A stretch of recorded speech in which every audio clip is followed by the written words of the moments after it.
C'est pas un jeu, la formation. Ouais. Non, mais vraiment, je le dis, j'insiste, c'est pas un jeu, la formation. Mais ça fait très longtemps qu'on est dedans, ça fait plus de 12 ans, donc c'est vrai que c'est important de le dire. Mais je vais pas insister sur le fait que tu es noir, donc travaille plus. Je vais insister sur le fait que tu dois être excellent. Et la discipline, c'est important pour réussir. Ou même, je pense que beaucoup l'ont vécu, conseiller d'orientation, qui t'envoie dans une autre voie que tu ne voulais pas. Moi, je l'ai vécu. Hein. J'aimais les maths, j'avais 19 de moyenne, je voulais faire scientifique, bac S. On m'a envoyé faire un bac informatique et gestion. Okay. Je ne connaissais rien en informatique. Moi, j'ai eu mon bac. De personnes qui vont dire aux jeunes, tu peux devenir entrepreneur. Demain, tu vas gagner le million. Ça, faut arrêter. Ouais. Non, mais vraiment, parce qu'on peut dire les jeunes, la génération, mais en même temps, ce qu'on leur met face à eux, c'est pas bon, parce que c'est pas vrai. Parce que le mot diversité, c'est un mot qui est un peu à la mode aujourd'hui. Ouais. Et toutes les entreprises se disent, voilà, on doit travailler dans la diversité. Ils mettent une photo, ils vont mettre un noir sur la photo, ils vont dire, ça y est, on a fait la diversité. C'est quoi les clés de la bonne gestion quand on a un centre de formation? Déjà,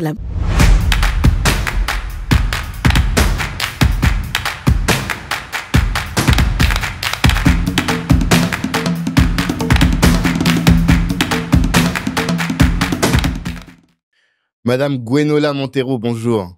Bonjour Tanguy. Ça va? Ça va, merci. Et toi? Très, très bien. Je suis très content de te recevoir sur Kalimandjaro, le podcast des ambitieux. Merci de me recevoir. C'est avec un grand plaisir. Parce que, à plusieurs égards, vraiment, il y a plein de raisons qui font que, pour moi, tu as ta place ici. Dans ce siège, la première chose, c'est que tu es une ambitieuse, véritablement. Est-ce que tu te considères comme une ambitieuse? Bien sûr. Ouais. Bon, après, je te poserai la question de ton ambition. Mais pour moi, c'est la première raison. La deuxième, c'est, nous, on aime parler avec des gens qui font du business, mais qui sont alignés avec nos valeurs, tu vois. Et que je dis toujours que, pour moi, une des valeurs fondamentales de Black Network, je pense qu'il surpasse 90 des autres valeurs, 90%, pardon, c'est la générosité, tu vois.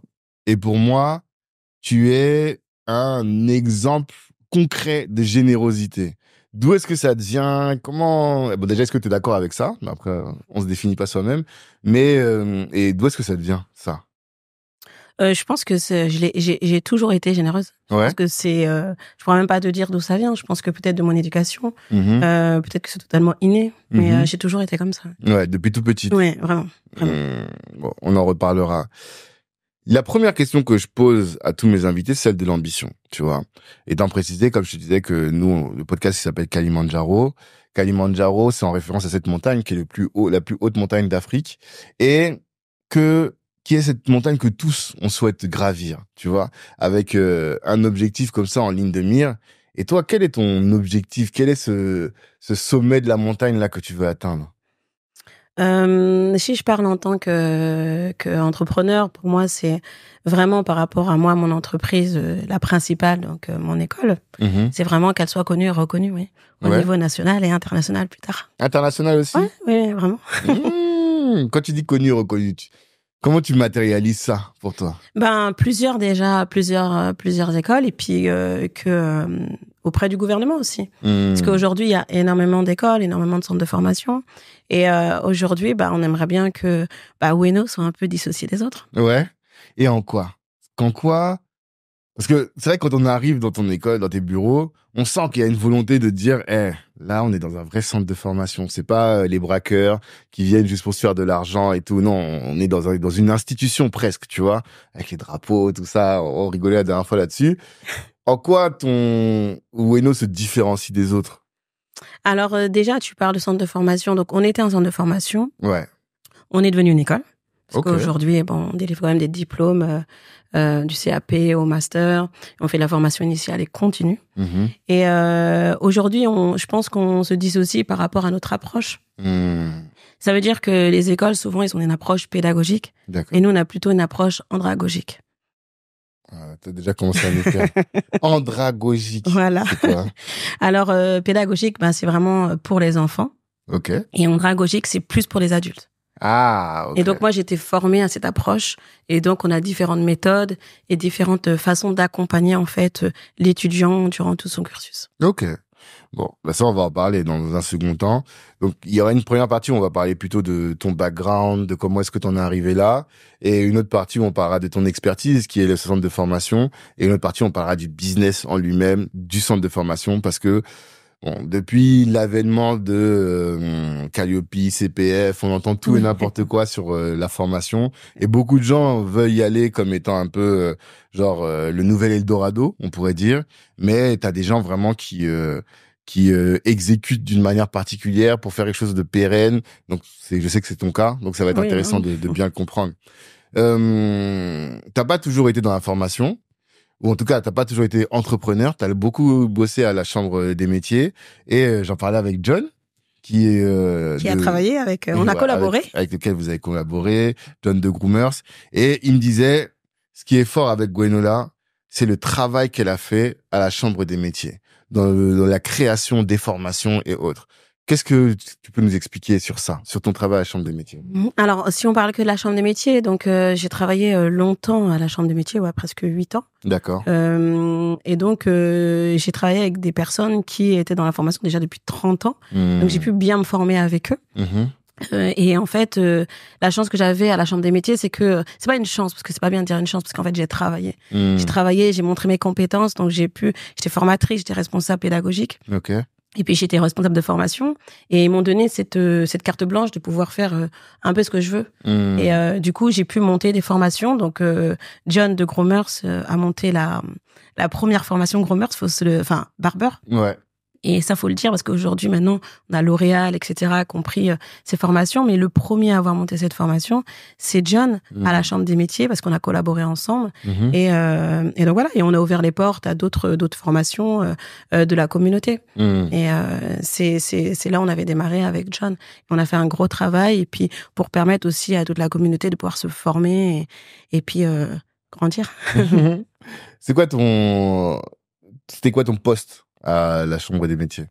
Alors, en fait, pour tout expliquer, pour voir comment je suis rentrée finalement à la Chambre des métiers, en fait, moi, si tu veux, j'ai travaillé 10 ans dans le commerce. Ouais. Déjà, j'ai 40 ans, parce qu'il faut bien expliquer. D'accord. J'ai 40 ans, j'ai travaillé 10 ans dans le commerce, où j'ai eu des postes de responsable, de manager, de directrice. Donc, j'avais déjà un pied dans la formation, parce que je recrutais en fait des personnes issues de la diversité, et je les formais pour les métiers de vendeur, de responsable, de manager. Et c'est là où j'ai vraiment connu le métier de la formation. Et ensuite, c'est en 2012 où je me suis vraiment formée à la formation, à l'approche andragogique, etc. Et c'est là où j'ai monté mon centre de formation Ueno. C'était en 2013. En 2013, j'ai monté Ueno, mais c'est le centre de formation. Alors que tu étais encore à la Chambre des métiers? J'étais pas encore à la Chambre des métiers. Ah, c'était avant même J'étais pas encore à la Chambre des métiers. Ouais. Ueno existe avant la Chambre des métiers? Ueno existe avant la Chambre des métiers. Ah, je savais pas du tout ça. C'est après mes formations mes formations dans la formation, que j'ai monté Ueno. Et pas Ueno IES. Ok. On va y arriver. Donc, au début, toi, parce que je sais que tu m'as dit que t'étais t'étais dans le commerce. C'est ça. Donc, t'étais manager, directrice, t'as monté. Et là, tu formais les jeunes. C'est ça. En tout cas, tes équipes, quoi. C'est ça. Tu formes tes équipes, et en formant les équipes, tu te dis, j'ai des talents dans la formation, et du coup, je vais commencer à former, c'est ça? Et j'ai surtout commencé à être passionné de la formation. À me dire que voilà, je suis utile, déjà à la société, parce que c'est quelque chose que j'ai déjà en moi, comme je disais tout à l'heure. Et je me suis dit, je vais me former dedans, parce que effectivement, déjà, j'ai un savoir, j'ai une expertise, c'était de base le commerce. Et je me dis, je vais former des personnes. Donc du coup, j'avais formé mon centre Ueno, où j'étais sous-traitante dans différentes structures. J'ai travaillé à la prison de Villepinte, par exemple, où je formais des personnes qui étaient en remise de peine. J'ai formé dans les quartiers nord, à Marseille. Et après, j'ai formé à la Chambre des métiers. C'est là où je suis arrivée à la Chambre des métiers. Et à la Chambre des métiers, après, j'ai eu un poste à côté où ils m'ont proposé d'avoir un poste de responsable pédagogique, puis de responsable de formation. Alors, tu formais sur quel sujet avant la Chambre des métiers? Alors, j'ai fait le commerce, le management, c'était vraiment mes domaines de compétences. Les compétences que tu avais acquises quand tu étais dans le commerce. Et donc, après, tu rentres à la Chambre des métiers, tu as dit responsable pédagogique, responsable de formation. Quelle est la différence entre les deux? Alors, responsable pédagogique, tu es plus à suivre le cursus des apprenants. Donc, tu es garant, en fait, que leur cursus se passe bien, en fait. Tu suis également les formateurs. Le fait que le formateur dispense bien les formations. Ça, c'est important de le dire. Ouais, totalement. Et après, responsable de formation, tu gères vraiment le service. Donc, les différents dispositifs, les différentes personnes, qui soient demandeurs d'emploi, les salariés, les apprentis, tu gères vraiment tous les dispositifs, tous les financements. Et c'était une très, très, très bonne école pour moi. J'imagine, parce que du coup, tu as eu une compétence sur les deux volets. Donc sur le fond lui-même de la formation, comment est-ce qu'on doit gérer les opérationnels et sur le business en lui-même, quoi. C'est ça. C'est ça. Et à côté, j'avais aussi monté une structure qui à l'époque s'appelait GM Consulting, bon maintenant c'est devenu Weno Audit, où je créais des centres de formation et je les accompagnais à se développer en fait déjà. Ça j'avais vu ça. Voilà. J'avais vu. Et c'est surprenant parce que tu vois, moi qui te connais un peu, je pensais que toi ton talent c'était surtout sur la partie administrative de comment monter les centres de formation et autres. Je savais pas que tu avais des compétences de fond, tu vois, sur la formation, sur comment former les gens. Ça aussi c'est ton domaine finalement. C'est ça. C'est ça. D'accord. Et je suis obligé de te poser la question, du coup, sur sur tes skills en termes de commerce et autres. Qu'est-ce que tu dirais à des gens qui se lancent dans le commerce et qui pensent ne pas être équipés? Quelles sont les compétences fondamentales à avoir quand tu entreprends dans le commerce pour performer? Déjà, dans le commerce, je pense qu'il faut déjà être dynamique. Il faut aimer l'humain. C'est très important. Totalement. Et puis il faut pas être sur le terrain, en tout cas faut pas être timide ou réservé. Sur le terrain, je précise. Ouais, mais pourtant toi tu dis que t'es timide, c'est ça que t'as dit? Moi dans le personnel je suis très timide, très réservé. Ouais, mais comment tu fais pour te former à ça, vu que c'est un peu des traits de caractère?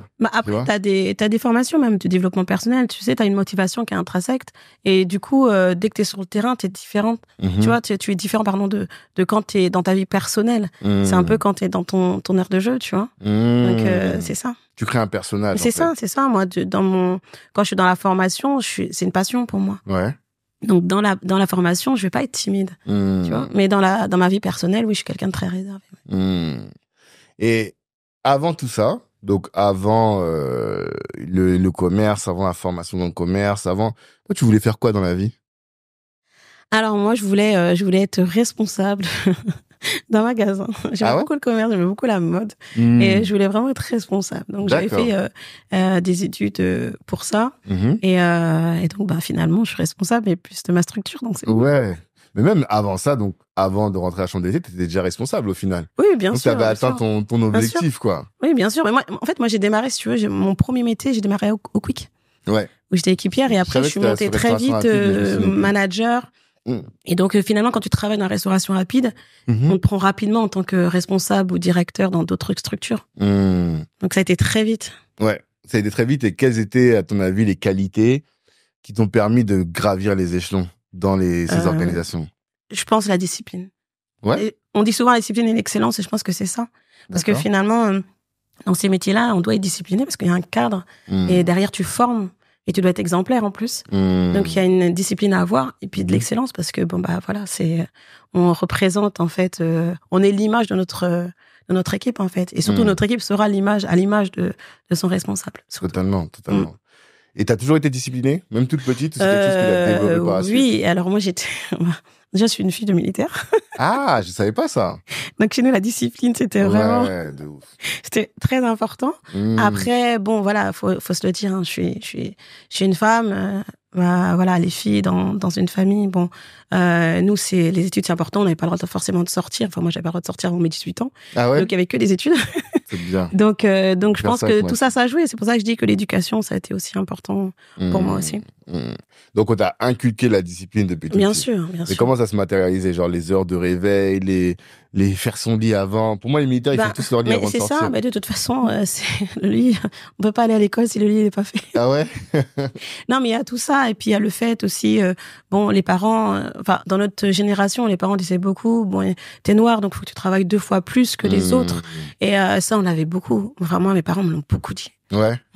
Et est-ce que tu le percevais comme un poids ou comme quelque chose qui est normal? Je te dis ça pourquoi? Parce que j'ai eu pas mal de débats ces derniers temps sur le net et même dans des événements où les gens disaient ouais mais laissez-nous avec l'excellence, laissez-nous avec tout ça, nous on a juste envie de vivre quoi. Et vous nous mettez la pression à toujours vouloir travailler 2 fois plus. Même ici on a eu une discussion avec Laetitia Fall aussi qui disait ça. Il y en a marre de cette culture-là et tout. Alors que pour moi c'est presque la condition sine qua non de notre épanouissement en tant que communauté. Comment toi tu le vivais ça? Je suis d'accord avec toi. Après quand j'étais petite, pour toi c'est normal. Enfin, quand tes parents te disent ça, bah oui, tu te dis, bah c'est normal, tu te dis pas que c'est un poids. Aujourd'hui, c'est vrai que je l'amènerais autrement auprès de mes enfants. Ouais. Oui, parce que je vais pas leur dire, t'es noir, donc tu dois travailler 2 fois plus. Tu vois, je vais pas les mettre dans une case.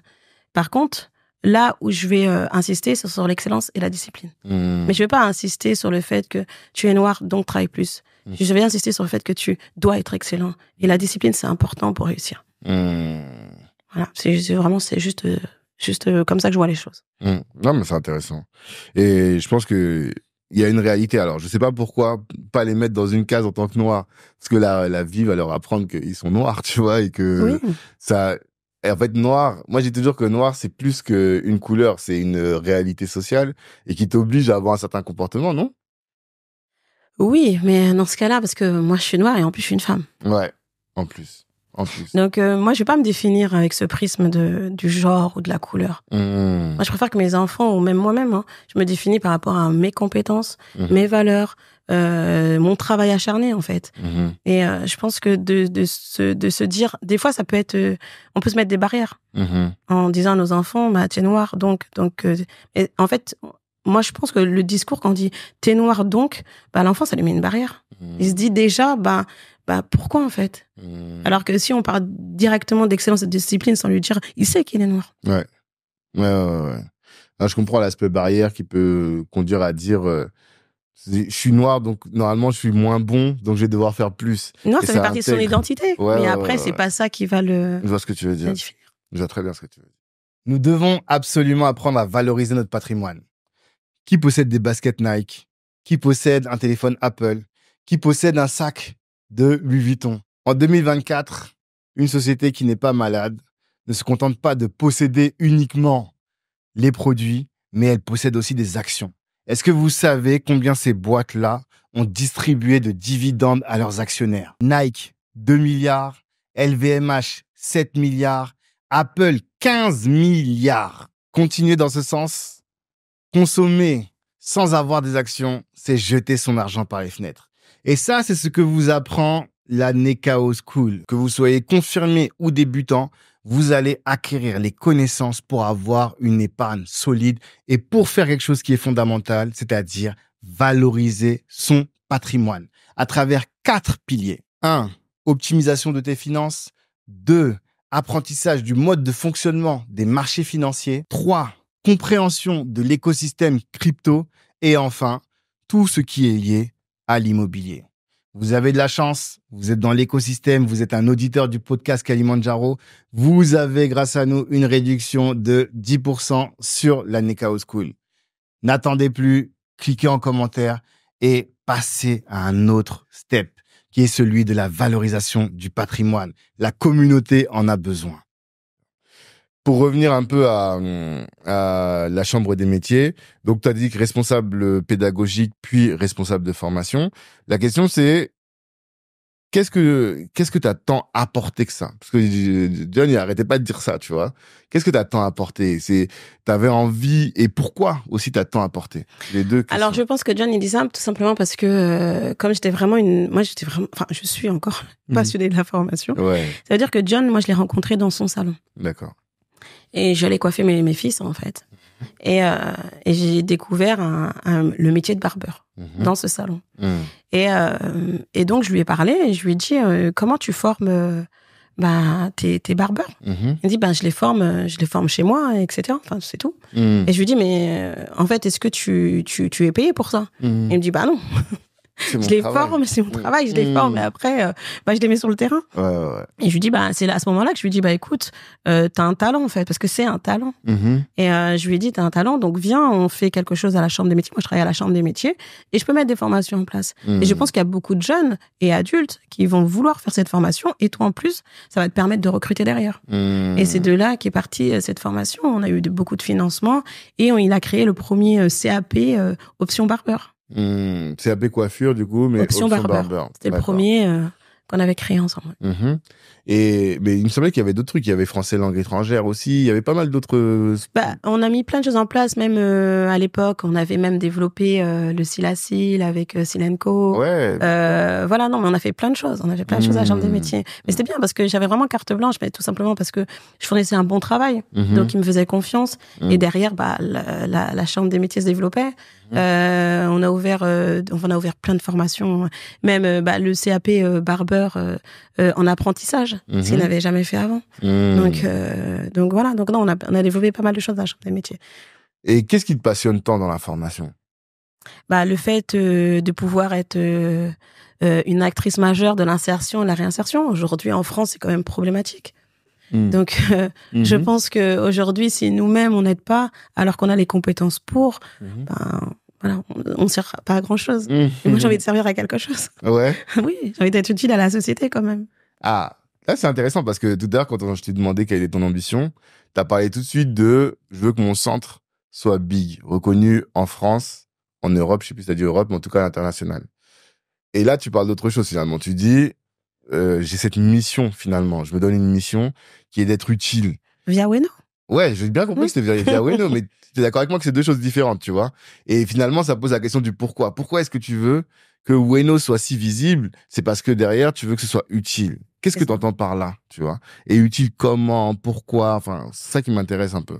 En fait, moi, je suis... quand on parlait que j'avais ouvert le centre Ueno, après j'ai travaillé à côté à la Chambre des métiers, et ensuite, je me suis dit, je vais ouvrir l'école. Ouais. En 2021, on a ouvert l'école. Ouais. Pourquoi? Parce que je suis partie d'un constat en me disant qu'il y avait beaucoup de décalage entre ces jeunes et adultes talentueux et les postes qu'on leur propose. Entre eux, il y a beaucoup d'inégalités. Et je veux dire le terme, il y a beaucoup de discrimination aussi. Faut pas avoir peur de le dire.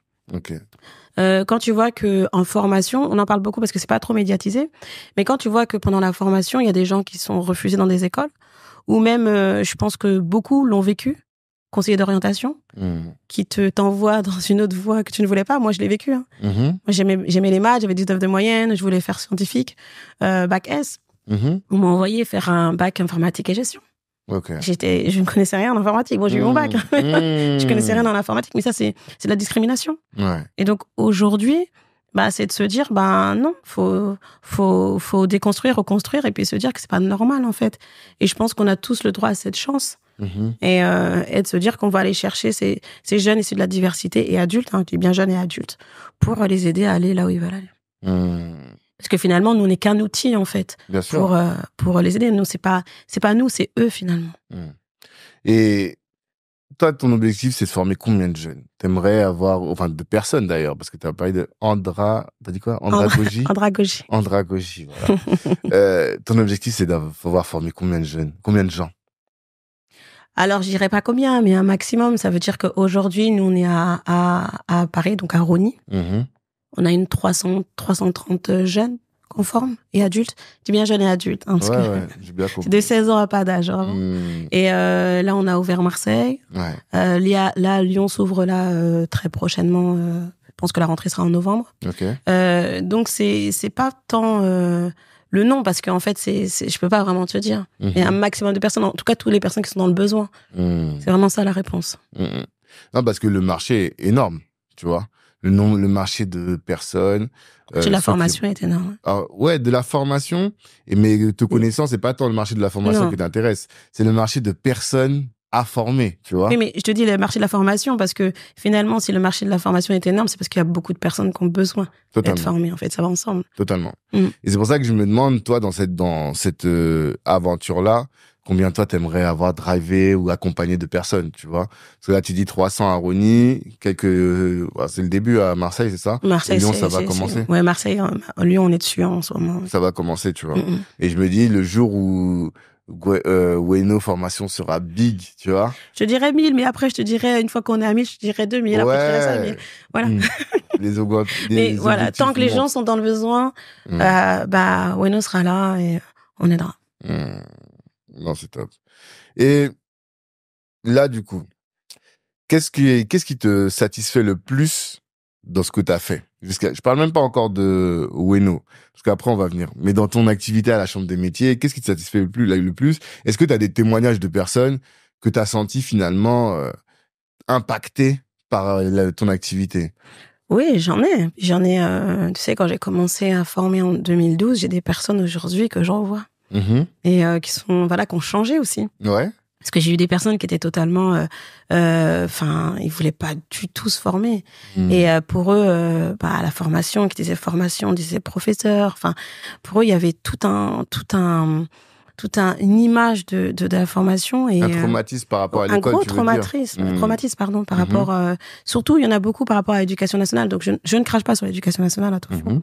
Mais il y en a beaucoup qui sortaient de l'éducation nationale, qui étaient en décrochage scolaire, qui ne voulaient plus entendre parler de quoi que ce soit. Et finalement, qu'est-ce que ça leur a apporté? Finalement, les voir changer, en voir beaucoup qui aujourd'hui travaillent, c'est quand même des projets de vie. Ouais. Donc, être utile dans des projets de vie de personnes, je pense que c'est très valorisant, c'est très satisfaisant. Ouais, parce que tu prends des gens, donc, est-ce que tu prends des gens qui sont éloignés de l'emploi et qui sont forcément qui traînent ou autres, et auxquels tu vas apporter les skills pour leur permettre de se transformer, c'est ça? Et de prétendre à des emplois particuliers? En fait, tu vas avoir un peu de tout. Tu vas avoir des personnes, souvent on les appelle les NEET, tu vois, ceux qui n'ont ni travail, ni emploi, ni d'études. Toi qui m'as parlé de ça? Non, je ne pense pas. Ok. Je sais pas, non, je sais pas. Plus, mais ouais, on a parlé de ça récemment. Mais voilà, t'as ces personnes, tu vois, ceux qui sont pas éloignés de l'emploi, mais ils ne trouvent pas d'emploi. Parce qu'on leur donne pas leur chance. Parce que souvent, ils sont issus de la diversité. Donc nous, c'est sur ça qu'on se bat. C'est pour ça qu'on a créé cette école d'excellence, de discipline et de mérite. Parce que c'est ce qu'on vend auprès des entreprises et aujourd'hui, elles nous font confiance. C'est vraiment ça. Donc, on a un peu de tout. On a même des salariés qui veulent se reconvertir. On a des retraités qui veulent arrondir leur fin de mois. Ah ouais? Voilà, on a et qui viennent faire des formations? Bien sûr. Mais alors, parce que tu t'as dit depuis tout à l'heure du CAP au BTS, au master, mais sur quel métier? Alors aussi, on a des formations courtes aussi, mais dans les diplômés, on a du CAP au master. Okay. Et par exemple, les retraités, souvent, c'est des formations de formateurs. Des gens qui ont l'expérience de toute une vie, mais qui doivent maintenant transmettre finalement, tu vois. Et c'est bien. Parce qu'aujourd'hui, ils peuvent transmettre leur savoir. Et puis aujourd'hui, ils peuvent arrondir leur fin de mois. C'est bien. Ils sont utiles à la société. C'est très bien. Effectivement. Effectivement.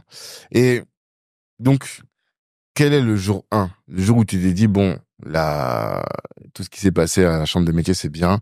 Maintenant, je vais me lancer dans Ueno. Qu'est-ce qui s'est passé? Je pense que j'ai vécu des choses qui, au final, me disaient que, j'ai envie d'avoir une école qui me ressemble avec mes valeurs. Okay. Ça veut dire que, un exemple, dans les écoles, souvent, les gens, ils travaillent bureau fermé. Tu vas me dire, c'est tout con, hein, mais les gens travaillent bureau fermé. Okay. Et c'est très dur pour un jeune, des fois, d'aller toquer aux portes. Ou tu vois, t'as des jeunes, qui parlent pas bien français. Déjà, d'aller toquer à une porte, c'est dur. On va leur répondre. Si on leur répond pas, c'est compliqué. Ouais. Et des fois, on leur répond, mais comme ils parlent pas très bien, on les écoute pas trop. Et ça, c'est dur, en fait. Et moi, je l'ai vu. Hein. Donc, souvent, je sais qu'à la chambre des métiers, bon, je ne pourrai te le dire, moi, mon bureau, c'est le seul bureau qui était toujours ouvert. Okay. Et souvent, les étudiants, ils étaient vraiment dans mon bureau. Parce que pour moi, c'est hyper important d'être... Normalement, on est disponible pour eux. On doit être là pour eux et on doit pouvoir les aider, les renseigner et qu'ils se disent, bon, voilà, je suis accompagné. Et c'est pour ça qu'il y avait beaucoup d'étudiants qui étaient à la chambre des métiers qui sont venus après dans mon école. Et ça fait plaisir. Ou des frères, ou des sœurs d'étudiants que j'ai eus. Donc, voilà, c'est ça. Donc, la particularité, tu dirais, toi, c'est dans les valeurs que tu as mises dans l'école, dans l'école, c'est de faire en sorte d'être disponible. Oui, et puis aussi, je pense aussi que des fois, les étudiants n'ont pas forcément en face d'eux des personnes qui leur ressemblent. Ils n'arrivent pas à s'identifier par rapport à ces personnes. Donc, c'est vrai que quand tu ouvres une école, t'es issu de la diversité. Je suis une femme, j'aime bien insister sur ça. On est au courant, tu sais. J'aime bien insister sur ça. Et les jeunes, ils se disent, waouh, c'est bien. Alors, ça leur donne envie de réussir aussi. C'est normal. Et puis, le corps pédagogique à Ueno, il est aussi de la diversité. Donc forcément, les discussions sont pas les mêmes. Les échanges sont pas les mêmes. Nous, on essaye vraiment on doit, c'est même pas on essaye, c'est qu'on doit les écouter. On doit vraiment, ils sont vraiment au cœur de notre métier. Et nous, on doit s'adapter à eux. Et ça, c'est hyper important. Parce que on va considérer l'étudiant comme un étudiant à part entière. Ça veut dire que nous, comme toi, demain, tu vas te former. T'as tes motivations intrinsèques, on est d'accord? T'as tes freins. Mais si on te considère dans un groupe, tu vas pas peut-être forcément avancer. Alors que si on te prend comme un étudiant à part entière, on va écouter tes freins. On va essayer de lever les freins pour toi pour que tu puisses aller jusqu'au bout de ton cursus. Et c'est ça qui est important. Et c'est là où je me suis dit, en fait, je le vois pas forcément souvent dans les structures, pas toutes, mais il y en a beaucoup où tu te dis, bon, l'étudiant, il est des fois souvent vu comme un billet. Et ça, c'est dommage. Et je me dis qu'on peut pas faire ça parce que c'est des projets de vie. Les gens, ils ont envie de vraiment travailler. Donc, voilà. Après, il y a eu plein de choses qui ont été mises en place au niveau de la politique, etc., pour permettre aux gens de travailler. Mais des fois, c'était de la politique. Donc, c'était pas forcément sincère. En fait, soit c'est de la politique, soit c'est du business. C'est ça. Mais il n'y a pas cette dimension véritablement d'accompagner et d'aider l'humain à réaliser son projet de vie. C'est ça. C'est ça. Et pour accompagner, il faut avoir les réponses. Pour accompagner, il faut être formé. C'est pas un jeu, la formation. Ouais. Non, mais vraiment, je le dis, j'insiste, c'est pas un jeu, la formation. Mais ça fait très longtemps qu'on est dedans, ça fait plus de 12 ans, donc c'est vrai que c'est important de le dire. Non, mais c'est intéressant. Et pourquoi est-ce que c'est intéressant? C'est parce que aujourd'hui, il y a tellement d'argent dans la formation, c'est un marché qui est tellement big qu'il y a plein de gens qui y vont par opportunisme. Par opportunisme, vraiment, c'est le terme. Et alors que ce que tu as dit, c'est presque comme si un chirurgien allait devenir chirurgien ou médecin même par opportunisme. C'est des humains que tu as derrière. Exactement. Et quelqu'un qui est bien formé, moi je disais ça à mes étudiantes à l'époque, je leur disais, vous vous rendez pas compte que derrière la formation, vous transformez votre vie. Quelqu'un qui était là, il a fait une formation qui lui permet de gagner 10 000 euros en plus par an ou plus. Mais en fait, sa vie, elle va changer du tout au tout. Ça va lui permettre de financer d'autres choses pour ses enfants, même lui, peut-être de mieux se soigner, de mieux s'éduquer, d'avoir accès à énormément de choses, quoi. Et c'est vrai que nous, on néglige un peu ce truc-là. C'est ça que tu dis. Voilà. Aujourd'hui, tu vois bien, il y a énormément de centres de formation, il y a énormément d'écoles, il y a énormément de CFA. CFA, on va dire, parce que c'est un peu plus compliqué à gérer. Mais voilà, moi, je trouve que c'est un métier et qu'il faut respecter les personnes qu'on a en face de nous. C'est-à-dire que toi, et c'est un peu ce que ton histoire montre, mais demain, même si on coupait toutes les subventions, tu continuerais de faire de la formation. Parce que c'est ton projet de cœur. Bah oui, c'est mon projet de cœur, oui, vraiment. Et puis même, nous, on investit vachement, énormément pour l'école. On fait énormément de choses pour les étudiants, on fait des voyages pour eux, il y a plein de choses qu'on fait, mais simplement parce que, je répète, on est dans le métier, on est passionné par ce métier, et c'est pas juste, je dirais one shot. C'est pas ça. C'est pas un braquage. Voilà, c'est ça. C'est pas un braquage. Et c'est intéressant. Et alors, du coup, ce qui m'interpelle, c'est que nous qui te suivons depuis des années, on voit que tu es entouré d'une bande de jeunes. Bande, c'est pas un terme négatif, tu vois, mais de pas mal de jeunes qui, aujourd'hui, ont des responsabilités dans ton équipe. Comment t'as géré ça? Est-ce que c'était un choix? Pourquoi? Tu vois, ça m'intéresse ça de comprendre. Moi, j'ai eu des responsabilités dès que j'avais 18-19 ans. On m'a toujours donné cette chance. C'est vrai. Et je suis toujours montée. Effectivement, il y a mon travail. Mais on m'a donné cette chance. Parce que pour montrer mon travail, il fallait qu'on me donne cette chance. Donc moi, maintenant, je suis dans la formation. Je dois, en fait, rendre cet appareil aussi. Et je pense qu'en fait, moi, l'âge, pour moi, ça m'importe peu, en fait. C'est vraiment de me dire les motivations des personnes. Et je pense qu'une personne motivée, elle peut aller très loin. Et tu le vois dans mon équipe. Moi, j'ai eu des jeunes que j'avais à 18-19 ans. Aujourd'hui, on va parler de Cheikh Sylla. J'allais te demander, est-ce que tu veux parler de Cheikh? Bien sûr, on va parler de lui. Donc lui, il était totalement néophyte. À la formation, il n'y connaissait rien. Aujourd'hui, il a 24 ans, c'est le directeur France. Et aujourd'hui, j'ai même plus besoin, moi, de parler. Ça veut dire qu'il m'a beaucoup suivi. Ça veut dire qu'il est resté à côté de moi. Il a appris, et ça, c'est important. Moi, j'ai fait la même chose. J'ai appris pendant de longues années avec quelqu'un qui avait 30 ans de métier. Ok. D'accord. C'est Monsieur QC d'ailleurs, je pourrais. Je cite son nom quand même parce que. Big up. Voilà, big up, voilà. Donc lui, il m'a tout appris, vraiment les rouages de la formation, etc. Et donc Cheikh a fait la même chose. Il est resté à côté de moi, il s'est formé, il a appris. Et aujourd'hui, j'ai même pas besoin d'être à l'école. Tout se gère.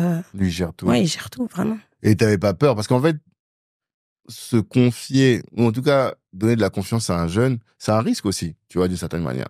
Et si certains ne le font pas, c'est pas parce qu'ils aiment pas les jeunes, c'est juste qu'ils ont peur, tu vois, de prendre le risque avec des personnes qui sont pas encore totalement terminées, qui a encore beaucoup de travail à faire. Qu'est-ce qui fait que toi, particulièrement, tu t'es dit, tranquille, on va y aller. En fait, je fais ce que je veux auprès des entreprises. Ouais. Je peux pas aller voir les entreprises et leur dire, voilà, prenez des jeunes, faut leur faire confiance, faites-nous confiance, faites-leur confiance, vous verrez, c'est des talents. Je leur montre que c'est faisable, mais après, c'est du temps. Ça veut dire que moi, quand j'avais mon entreprise, que j'ai toujours d'ailleurs, où je crée les centres de formation, j'ai un peu arrêté cette activité pour former mon équipe à Ueno. Ok. Forcément. Donc, il a fallu que je sois sur le terrain longtemps, une belle année, pour vraiment tout leur apprendre. Parce que, comme je te dis, c'est un métier, donc il y a quand même des choses à savoir. Et donc, faut prendre le temps aussi. Et des fois, on se dit, on perd du temps. Non, on en perd au début pour en gagner après. Et ça, faut savoir perdre du temps, entre guillemets. J'appelle pas ça perdre du temps, mais voilà. Mais former les personnes, prendre du temps à les former pour après développer vos structures, en fait. Et moi, je trouve que ça, c'est hyper important. Et souvent, les personnes, ils se disent, le temps, c'est de l'argent, faut aller vite. Ouais, mais finalement, oui, le temps, c'est de l'argent. Mais si tu prends du temps au début, tu verras après. Tu auras un retour sur investissement, comme on dit souvent. Et comment tu gères leur génération? Parce que quand je parle avec les dirigeants, il y en a beaucoup qui se plaignent, en fait. Ils se plaignent du fait que les gens sont pas impliqués, n'ont pas de vision. Alors, je sais pas si c'est tellement différent de nous quand on avait 20 ans, mais en tout cas, c'est une plainte que j'entends beaucoup, très, très connectés, aussi qui veulent alors ce que j'entends beaucoup, tu me diras ce que t'en penses. J'entends beaucoup de gens dire que comme on est dans une génération où il y a beaucoup d'influenceurs et que tu peux gagner de l'argent facilement, plus facilement en devenant influenceur qu'en devenant médecin. Mais beaucoup de jeunes n'ont plus cette volonté de se sacrifier sur des métiers qui rapportent correctement, mais peut-être pas énormément. Comment toi tu gères cette difficulté-là avec les jeunes? Moi, je pense que déjà, faut vivre avec son temps. Ouais. Déjà, c'est important. Du coup, il y a des choses qui ont changé. Maintenant, je pense qu'il faut pas généraliser. Parce que la réalité fait qu'aujourd'hui, tu peux dire, je vais devenir influenceur ou tout ce que je veux. Demain, il faut remplir le frigo. Donc, il va falloir te former. Donc, il y a ça aussi. Je pense qu'il faut pas généraliser, mais aussi, nous aussi, on a un travail à faire. Et aujourd'hui, j'entends beaucoup de personnes qui vont dire aux jeunes, tu peux devenir entrepreneur. Demain, tu vas gagner le million. Ça, faut arrêter. Ouais. Non, mais vraiment, parce qu'on peut dire les jeunes, la génération, mais en même temps, ce qu'on leur met face à eux, c'est pas bon, parce que c'est pas vrai. C'est pas vrai. Tout le monde ne peut pas être entrepreneur. Ouais. Tout le monde ne sera pas millionnaire. C'est ce qu'on souhaite, vraiment, mais là, à l'heure actuelle, c'est pas vrai. Et je pense que, en fait, les gens, faut les remettre à la réalité. Et la réalité est qu'aujourd'hui, les gens, ils veulent remplir leur frigo. Mais ça, ils écoutent quand tu leur dis, c'est ça aussi le sujet, tu vois. C'est que ça, c'est un message qu'on porte tous, même avec nos petits frères, nos petites sœurs, nos neveux et nièces. Mais, t'entends, les gens, ils veulent faire la mala, quoi, tu vois. Ils vont te suivre que si en fait, la génération, c'est ce que tu dis, il faut que tu le fasses. Ok. C'est-à-dire que si tu promets quelque chose, montre-le nous, en fait. C'est vraiment ça. Et je pense que c'est là où Ueno se différencie peut-être des autres écoles. Ça veut dire que nous, on a vraiment développé une cellule pour qu'ils puissent avoir... nous, on est beaucoup sur l'alternance. Ouais. Qu'ils puissent avoir leur entreprise. Et derrière, qu'ils puissent être embauchés aussi. C'est très important. Et donc, je pense que... je sais que c'est difficile avec cette génération, mais je pense que nous-mêmes, on n'était pas... par rapport aux générations de nos parents, c'était compliqué aussi. C'est pour ça que je te dis qu'il faut vivre avec le temps, en fait. Mais, et puis, ils n'ont pas les mêmes... ils n'ont pas, comment dire, les mêmes freins que nous. C'est-à-dire qu'aujourd'hui, on est quand même dans un système où voilà, on voit bien qu'il y a beaucoup d'inégalités, énormément d'inégalités. Et tu peux comprendre que ces jeunes, ils se posent des questions. Tu peux comprendre qu'aujourd'hui, ils se disent, bah non, j'ai pas confiance en telle ou telle chose. Moi, je vais gagner le million demain ou je vais être influenceur. Mais voilà, moi, je pense qu'ils sont très intelligents et qu'à un moment donné, ils reviennent à la réalité.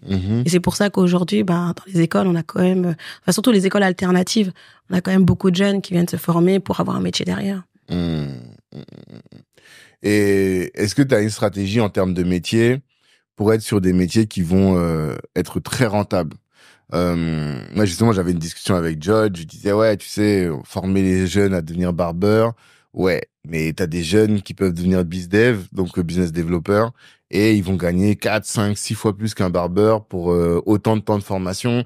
Et donc nous, compte tenu des problèmes que nous on a en tant que noirs en France, des problèmes économiques beaucoup, faut qu'on oriente nos jeunes vers des métiers à forte rentabilité. Est-ce que c'est une stratégie que vous avez? Est-ce que c'est... On va pas le faire comme ça. Parce que en fait, là, tu dis qu'on va orienter les jeunes vers des métiers où à forte renta. Mais et si le jeune, il est pas capable, tu vas le frustrer. Parce que tu vas lui dire, faut que tu ailles là-bas. Mais en fait, nous, c'est pas comme ça, en fait. Faut que le jeune sache déjà lui où il va aller et quelles sont ses compétences. Donc tu peux pas envoyer un jeune en disant là-bas, sinon tout le monde irait dans des métiers où on gagnerait énormément, mais on n'est pas tous capables d'y aller. Ou on n'a pas tous envie. Oui, on n'a pas tous envie aussi, aussi l'envie. Donc moi je vois pas les choses comme ça. Ouais. Parce que je trouve que c'est envoyer des fois des jeunes au casse-pipe. Et c'est pas bon de faire ça. C'est pas bon. Toi, ton objectif du coup c'est quoi? C'est de trouver un tout type de poste, un éventail de postes suffisamment différents pour que tous les jeunes puissent avoir une solution qui leur convient, du coup. C'est ça, voilà. Plus la stratégie. Après même si tout le monde veut gagner beaucoup d'argent, mais tu vois, la façon dont tu dis, oui, on va les envoyer vers des métiers où tu vas gagner un gros salaire. Mais ça, c'est difficile. Moi, quand je leur parle, je leur dis, mais vous savez, même si demain, vous voulez gagner beaucoup d'argent, il faut des fois démarrer en bas. Et ça, faut l'entendre. C'est vrai. Et ça, nous, on le dit beaucoup. Ou des fois, il faut savoir aussi travailler dans des structures qui ne nous conviennent pas au début. Mais c'est pas grave, tu vas prendre des compétences. Et en prenant ces compétences-là, tu iras où tu vas aller. Parce qu'il y a un chemin, en fait. De toute façon, il n'y a pas un chemin unique. Pour moi, les chemins, ils sont flexibles. Mais par contre, tu as envie d'aller d'un point A à un point B, d'accord? Mais après, c'est à nous de les accompagner. Mais pas de leur dire, voilà, faut que tu vois, va dans ce métier-là, tu auras un gros salaire. Non. De toute façon, parce qu'il faut démarrer. On est d'accord qu'aujourd'hui, on gagne pas 5 000 euros comme ça en rentrant dans la vie active, on est d'accord? Non, bien sûr. C'est marrant, moi j'ai démarré. J'ai commencé en bas et puis... Oui, disons que c'est une philosophie à avoir de dire je vais commencer petit et je vais grimper. Mais là où des fois je me dis c'est dommage, c'est que, tu vois, si je prends mon exemple par exemple, je me suis toujours dit, vas-y, je fais un bac+5, après je serai à l'aise, tu vois. J'ai fait le bac+5, je suis allé dans un taf et j'ai vu que même si je vais au max là, l'argent il sera pas là, hein, tu vois. Et j'ai eu l'impression un peu de je me suis senti un peu douillé. Et c'est là que je me suis réorienté et je me dis vas-y, maintenant je vais faire des moves stratégiques sur des activités qui rapportent, tu vois. Et des fois je regrette que plus jeune on me l'ait pas dit. On m'ait pas dit tous les bac+5 ne se valent pas. Tu vois, vrai, tu vois ce que je veux dire? Que tu peux faire un bac+5, tu deviens bibliothécaire et tu vas gagner 1 600 euros. On le voit. Et même dans le commerce, tu le vois. Ceux qui sortent d'une école de commerce, des fois, ils ne trouvent pas forcément du travail. Ils trouvent pas. Alors que ceux qui ont été sur le terrain, voilà. C'est pour ça que nous, on va quand même mettre en avant l'alternance. Parce que c'est hyper important de mettre la pratique. Parce que c'est ce qui fait que demain, tu vas plus facilement travailler ou t'insérer. Ouais. Et comprendre là où tu vas, en fait. Voilà. Et aujourd'hui, les jeunes ont quand même cette chance d'avoir plein de formations. D'avoir de la visibilité par rapport au réseau. Donc nous, on n'avait pas... on était en manque d'informations. Nous, nos parents, ils nous disaient juste, faut avoir le bac. Ouais. Pour eux, c'était la chose la plus importante. Mais après, on n'avait pas forcément d'informations. Nous, après, on se disait, faut aller jusqu'au master. Voilà, mais après, on savait pas trop. Voilà. Mais eux, aujourd'hui, ils ont quand même beaucoup d'informations. Et ils ont beaucoup d'informations. Peut-être trop, des fois. Ouais, voilà. Peut-être trop, des fois. Et donc, c'est à nous aussi, en tant que grands frères, de sélectionner, de les orienter un peu, tu vois. Parce que vous, comment vous faites pour leur ouvrir le champ des possibles? Tu dis, toi, c'est essentiellement l'alternance qui leur permet ça? Ou bien vous faites venir des mentors, vous faites venir des gens peut-être qui ont déjà réussi dans leur domaine? Est-ce que vous faites ce genre de choses? Alors déjà, nous, nos formateurs, c'est que des personnes qui travaillent dans le métier ou qui ont travaillé. Ça, c'est obligatoire parce que il y a une différence entre la pratique et la théorie. Ouais. Donc au moins, si t'es un professionnel du métier, il peut au moins te parler de la théorie et te dire voilà, en pratique, voilà comment ça se passe. Après, on a aussi mis en place l'année dernière, on faisait le jeudi de la rencontre, où on faisait intervenir des chefs d'entreprise, il y a aussi des personnalités publiques, et en fait, ils échangeaient avec les jeunes. Et les jeunes pouvaient poser énormément de questions, et ça permettait aussi de comprendre le métier. Qu'on avait différents secteurs d'activité, ça permettait aux jeunes de poser des questions et de comprendre aussi la difficulté aussi. Le métier, il y a pas que le bon côté, et ça c'est important de le dire aux jeunes. C'est que dans chaque métier, il y a des choses qu'on aime bien, et puis des choses qu'on aime moins bien, mais ça, c'est dans tous les métiers. Totalement. C'est une réalité. Et il me semble que la spécificité aussi de ton école par rapport aux autres, c'est la relation avec les entreprises et le suivi du jeune en entreprise. Est-ce que tu peux expliquer comment est-ce que toi tu t'y prends? Déjà, pourquoi est-ce que toi tu as voulu mettre un accent particulier sur ce sujet? Et ensuite, comment est-ce que tu fais la différence sur ces sujets?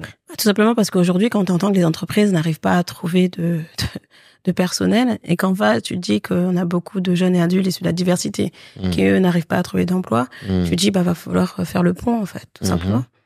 Et du coup, là, aujourd'hui, nous, on s'est positionnés comme des chasseurs de tête au niveau des entreprises. C'est-à-dire que nous, les entreprises nous aident beaucoup. D'accord, on va vous prendre des jeunes, mais on sait très bien. On va prendre un jeune, après on va plus vous entendre, on n'entend plus les écoles jusqu'à la fin en fait. Et nous c'est pas du tout ça, c'est vraiment nous on a un lien vraiment on est très très proche des entreprises et elles nous appellent pour nous dire demain on a besoin d'un jeune. On est vraiment devenus des chasseurs de tête pour eux en fait. Alors c'est même pas un business model, tu le fais parce que tu veux trouver des solutions. C'est ça, mais parce que aussi en face t'as des jeunes qui sont très motivés et qui n'attendent que ça, mais finalement si elles ont pas ce pont, elles n'arrivent pas à rentrer dans les entreprises. Donc aujourd'hui, on a pu répondre en fait aux besoins, autant aux besoins des entreprises qu'aux besoins des étudiants. Je pense que c'est pour ça que maintenant, on a plein d'entreprises qui travaillent avec nous, même qui nous appellent pour nous dire, apparemment, chez vous, on peut avoir des étudiants talentueux et compétents, des étudiants qui restent, on n'a pas de rupture. Enfin, voilà, on a très peu de rupture chez nous. Parce qu'on les accompagne vraiment, on a vraiment un vrai suivi. Et nous, on va aller voir l'ADN de l'entreprise. C'est pas juste, on a des CV, tenez... Non, c'est pas ça. C'est que nous, on a un premier rendez-vous avec l'entreprise. On va voir l'ADN de l'entreprise, qui recherche, qui ils sont aussi surtout, et surtout le chef d'entreprise qui il est, parce qu'il faut quand même que l'équipe puisse matcher, qu'il y ait une synergie en fait. Et du coup, après, on va voir les étudiants et après, voilà, on fait des rendez-vous avec les entreprises et les étudiants. Et puis le premier mois, on fait une visite d'intégration pour voir si tout se passe bien. Mais des deux côtés, pas seulement d'un côté, des deux côtés. Parce que l'étudiant, il peut se dire, non, ça me correspond pas cette entreprise. Donc on doit lui changer parce que le but, c'est pas que l'étudiant se sente pas bien durant l'année en fait. C'est pas ça l'idée en fait. Et aujourd'hui, le portefeuille, on peut dire d'entreprise, vous bossez avec quelle boîte? Alors aujourd'hui, on bosse avec Darty, SFR, Carrefour, le groupe Gomu, je sais pas, tu connais Gomu, Brigado, Rodizio. Gomu, non, ça me dit rien. Ah, Brigado, ouais, ça on connaît. on est parti manger la viande là-bas. C'est très bon d'ailleurs. Un gros partenaire d'ailleurs, merci. D'accord. Ah ouais, ils nous font confiance et ils embauchent derrière. C'est bien. Donc voilà, on a travaillé avec FedEx, on travaille avec énormément d'entreprises aujourd'hui. D'accord. Et quels sont tes besoins sur cette activité-là aujourd'hui? Alors nos besoins, c'est toujours des entreprises qui veulent donner la chance à tous ces jeunes et adultes parce qu'ils sont motivés déjà. Et ils sont talentueux et compétents, ça c'est important de le dire. Je pense que c'est la première chose à dire. Et je pense qu'on a encore besoin d'entreprises. Mais après, les entreprises, elles peuvent se dire, alors, motivés, talentueux. Je pense que ce que les entreprises aimeraient savoir, c'est qu'est-ce que toi tu leur apportes pour faire la différence à ces jeunes-là par rapport aux autres? Qu'est-ce que nous, on les apporte? Déjà, quand on dit que l'école, c'est une école de la discipline et de l'excellence, déjà, c'est beaucoup. Ça veut dire que c'est ce que les entreprises veulent avoir, en fait. Souvent, les entreprises, elles nous disent, elles veulent des gens sérieux. Elles veulent des gens qui sont prêts à aller loin avec eux. Parce qu'en fait, le turnover, ça va. Ils ont un peu plus de turnover, surtout dans le milieu du commerce. On est beaucoup dans le commerce, non? Même dans la restauration, il y a énormément de turnover. Et aujourd'hui, les entreprises, elles veulent des étudiants qui restent et qui peuvent avoir au moins un projet à court terme, au moins dans l'entreprise. Mais les gens vont nous demander, dans la vidéo, ils vont dire oui, mais concrètement, tu vois, est-ce qu'il y a des cours d'excellence? Enfin, ça n'existe pas, tu vois.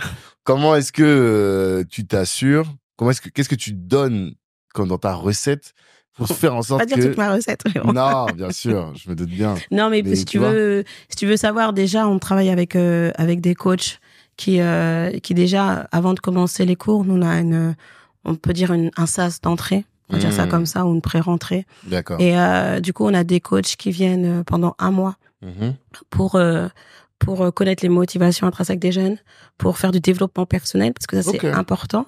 Et après, pour tout ce qui est comportement, pour tout ce qui est posture aussi. Donc, on a tout ça qui est fait. Normalement, c'est tout le mois de septembre.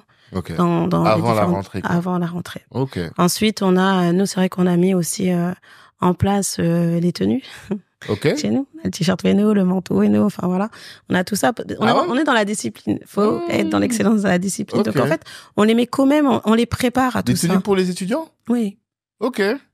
D'accord. Ils ont le t-shirt Weno plus un teddy, un teddy Weno. Comme les écoles américaines. Exactement. Et tout. Ok. Moi, j'ai pas mon teddy Weno. C'est quoi cette histoire? On va te ramener tout ça. Non, tranquille. Donc voilà, donc on les prépare et puis je t'assure aussi que l'approche andragogique dont je te parlais tout à l'heure, il y a des différentes méthodes qui leur permettent après d'être prêts pour s'insérer professionnellement. Parce que je te dis, le fait de laisser des jeunes et adultes penser par eux-mêmes, créer eux-mêmes par exemple leurs cours, être autonomes, c'est important de leur faire confiance aussi parce que ça fait partie de cette méthode, de leur faire confiance quand ils arrivent dans l'entreprise. En fait, ils sont totalement différents parce qu'ils ont beaucoup plus confiance en eux et après, ils ont plus qu'à montrer leurs compétences en fait.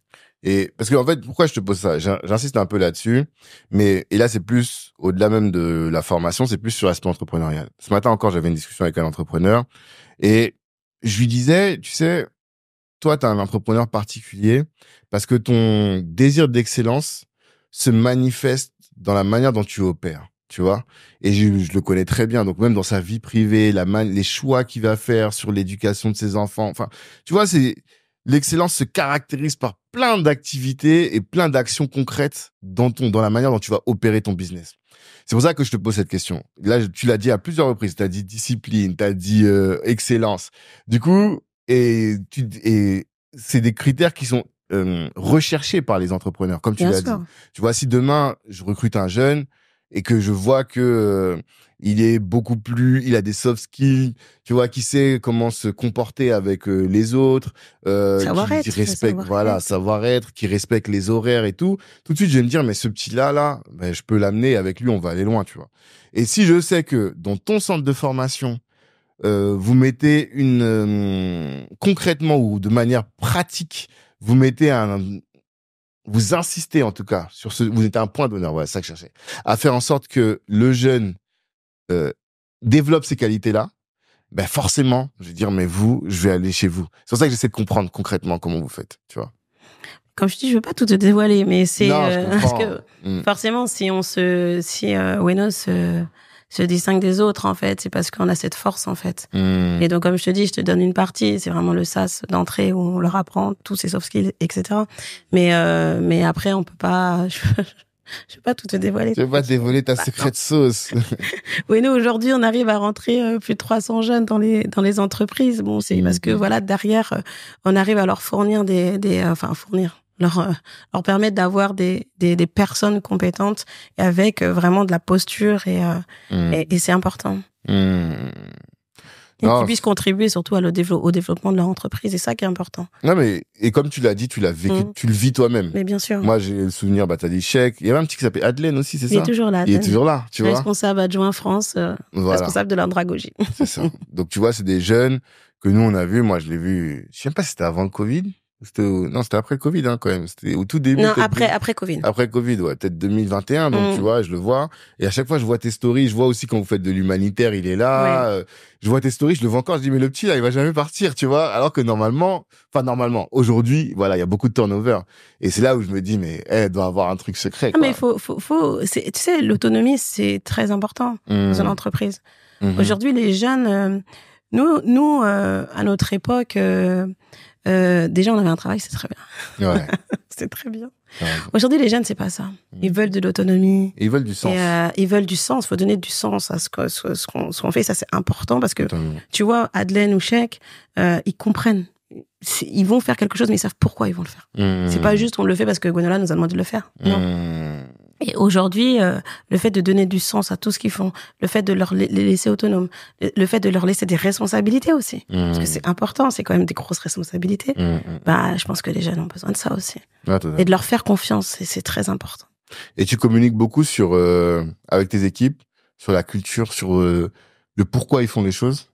Énormément, oui. Comment? Est-ce que tu organises des réunions, tu fais des meetings, par exemple, les lundis où tu vas assister, ou bien c'est plus au fil de l'eau que tu leur rappelles? Alors nous, souvent, on fait régulièrement des séminaires. On est très, tu sais, nous l'équipe, on est très très proches. Ça veut dire que pour moi, Ueno, c'est au-delà d'une entreprise, d'une équipe. On est vraiment une petite famille en fait. Ok. Et c'est vrai que moi, par exemple, mon équipe, pour moi, je leur parle beaucoup d'investir. Donc, enfin, c'est au-delà, tu sais, c'est pas des salariés. On est vraiment ensemble, c'est des collaborateurs. Ok. On travaille ensemble. Nous, là-bas, on se tutoie tous. Même les étudiants, tout le monde se tutoie. Ok. Tu vois, vraiment, les à Ueno, tout le monde, on se et tutoie. vice versa. Ok. Tout le monde se tutoie. Mais c'est vraiment l'équipe, on est très proches. Et moi, je pense que je suis là aussi pour les faire grandir, l'ascension sociale. C'est important, en fait. Et je pense que avoir des échanges avec eux sur le fait de pouvoir se développer demain, de pouvoir entreprendre, pour certains, d'autres non. Comme je dis toujours, il y en a qui veulent, il y en a qui ne veulent pas. Et ça, faut les aider. Il y en a qui peuvent, il y en a qui peuvent. Il y en a qui peuvent, il y en a qui peuvent pas. Mais c'est surtout aussi de pouvoir investir. C'est très important, ça. Donc, tout jeune, tu vas leur pour dire, pense à acheter ta résidence. Même toi-même, tu te formes beaucoup sur ces sujets. Alors moi, je me forme beaucoup sur ce sujet, mais ouais, mon équipe, on en parle énormément. Ouais. Et c'est un peu le but de tout ça. Parce que vous savoir que mon équipe travaille dans toutes les structures. Ça veut dire que moi, j'ai plusieurs structures. Okay. Et moi, mon équipe de Ueno travaille dans la structure Ueno Audit. Ok. Travaille dans la structure immobilière. Donc, on est vraiment sur... j'ai vraiment une équipe qui est avec moi depuis le début et qui me font confiance, qui font confiance surtout au projet. C'est-à-dire qu'ils ont vraiment confiance au projet, au-delà de me faire confiance à moi, en tout cas. D'accord. Ils ont confiance au projet et ils trouvent que ce projet a du sens. Parce qu'ils se sentent aussi utiles, eux. Donc, ça qui est important. Non, c'est top. Ça donne presque envie d'aller bosser pour toi. Tu peux venir, Tanguy. Je suis trop vieux, moi. Toi, tu prends les jeunes. Non. Franchement, chez nous, ça va de 18 et à 56. Hein. Dans tes équipes? Bah, bien Vous sûr. êtes combien aujourd'hui? On est une trentaine de collaborateurs. Quoi. Ah, c'est pas mal. Ouais. Effectivement. Et quels sont les postes qu'on retrouve le plus chez directeur de site, okay.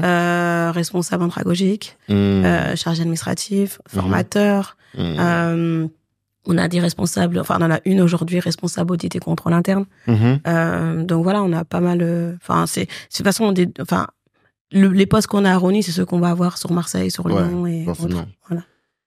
À l'heure du digital, t'as senti le besoin d'avoir des entités sur place? Parce que pour toi, il faut qu'il y ait des profs locaux avec des étudiants locaux et qui se voient. Ça fait partie de ton ADN, ça aussi? Oui. Moi, alors, digital, c'est bien. C'est important parce que c'est ce qui se fait maintenant. Moi, j'aime beaucoup le présentiel. Ouais. Moi, l'humain, j'aime beaucoup l'humain. Et j'ai pas envie que l'humain se perde. Mais il faut se mettre, on fait beaucoup de formations aussi en distanciel. Mais vraiment, chez nous, c'est vraiment énormément de présentiel. D'accord. Je trouve que c'est important pour les personnes aujourd'hui. C'est pas la même formation quand tu es en distanciel. Tu parles à un convaincu. Ouais, vraiment. Tu prêches à un convaincu.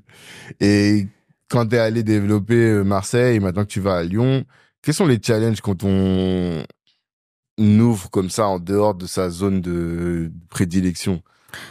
De s'adapter déjà. Ouais. Parce que par exemple, tu prends Marseille, moi j'ai vécu 3 ans à Marseille, c'est vraiment ma ville de cœur, donc c'est pour ça que je voulais vraiment ouvrir là-bas. Donc tu connaissais. Je connais bien Marseille et je savais que dans les quartiers nord, il y a quand même beaucoup de personnes qui veulent se former. En fait, il faut les réconcilier avec l'école et vraiment le monde professionnel. Et donc c'était pour moi un défi en fait. Et c'est vraiment pas facile parce que Marseille c'est pas du tout pareil que ouais. Vraiment, parce que dès qu'il fait beau, ils ont plus envie de travailler. Ils sont à la plage. Donc ouais, c'est très dur. Mais aujourd'hui, on a énormément de jeunes qui sont tellement motivés et qui ont toqué à la porte de Ueno pour pouvoir faire leur formation. Et c'est étonnant parce qu'à Marseille, on a énormément de jeunes qui ont déjà un master. Ok. Et qui viennent à Ueno pour se réorienter. Parce qu'ils ne trouvent pas. Ouais. Et donc, c'est là où on voit qu'il y a une problématique. Ouais, qu'ils ont été orientés vers des voies garage un peu. C'est ça.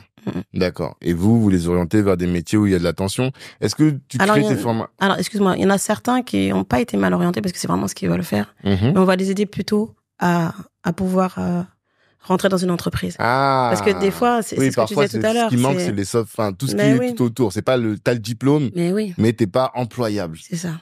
Et des fois, c'est pas que t'es pas employable, hein. Non, je vais te dire les termes. C'est que des fois, c'est la discrimination. Ils ne peuvent pas rentrer dans certains emplois. Ok, d'accord. Des fois, ils ont besoin de oui, mais quand t'as de la discrimination, par exemple, imaginons t'es noir arabe, t'es une femme, voilà. Donc, t'es dans un système où c'est plus difficile pour toi.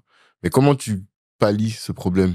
Tu vois? Bah, c'est ça, c'est que nous, c'est pour ça qu'on essaye d'avoir de gros partenariats, en tout cas. Ouais, avec des entreprises qui sont plus ouvertes. Et bien sûr, qui sont vraiment dans le fait d'être dans la diversité. Parce que le mot diversité, c'est un mot qui est un peu à la mode aujourd'hui. Ouais, et toutes les entreprises se disent, voilà, on doit travailler dans la diversité. Ils mettent une photo, ils vont mettre un noir sur la photo, ils vont dire, ça y est, on a fait de la diversité. Non. Mais ça veut dire que nous, on devrait te mettre en relation avec tous les responsables de diversité et inclusion des grands comptes, des grandes boîtes. Nous, on a grave des contacts. Très intéressant. Les Facebook, les Google, tout cela là, et eux ils cherchent justement à avoir une politique de diversité plus réelle, mais ils ont peut-être pas les plugs eux-mêmes, tu vois, parfois. Donc il faudrait qu'on ça, ce serait super intéressant pour nos jeunes. Moi j'ai compris, j'avais pas pensé à ça. En 10 ans, on a parlé à plus de 1000 entrepreneurs. Et bien souvent, quand vous parlez avec les entrepreneurs, ils pensent tous que leur problème vient du manque de financement.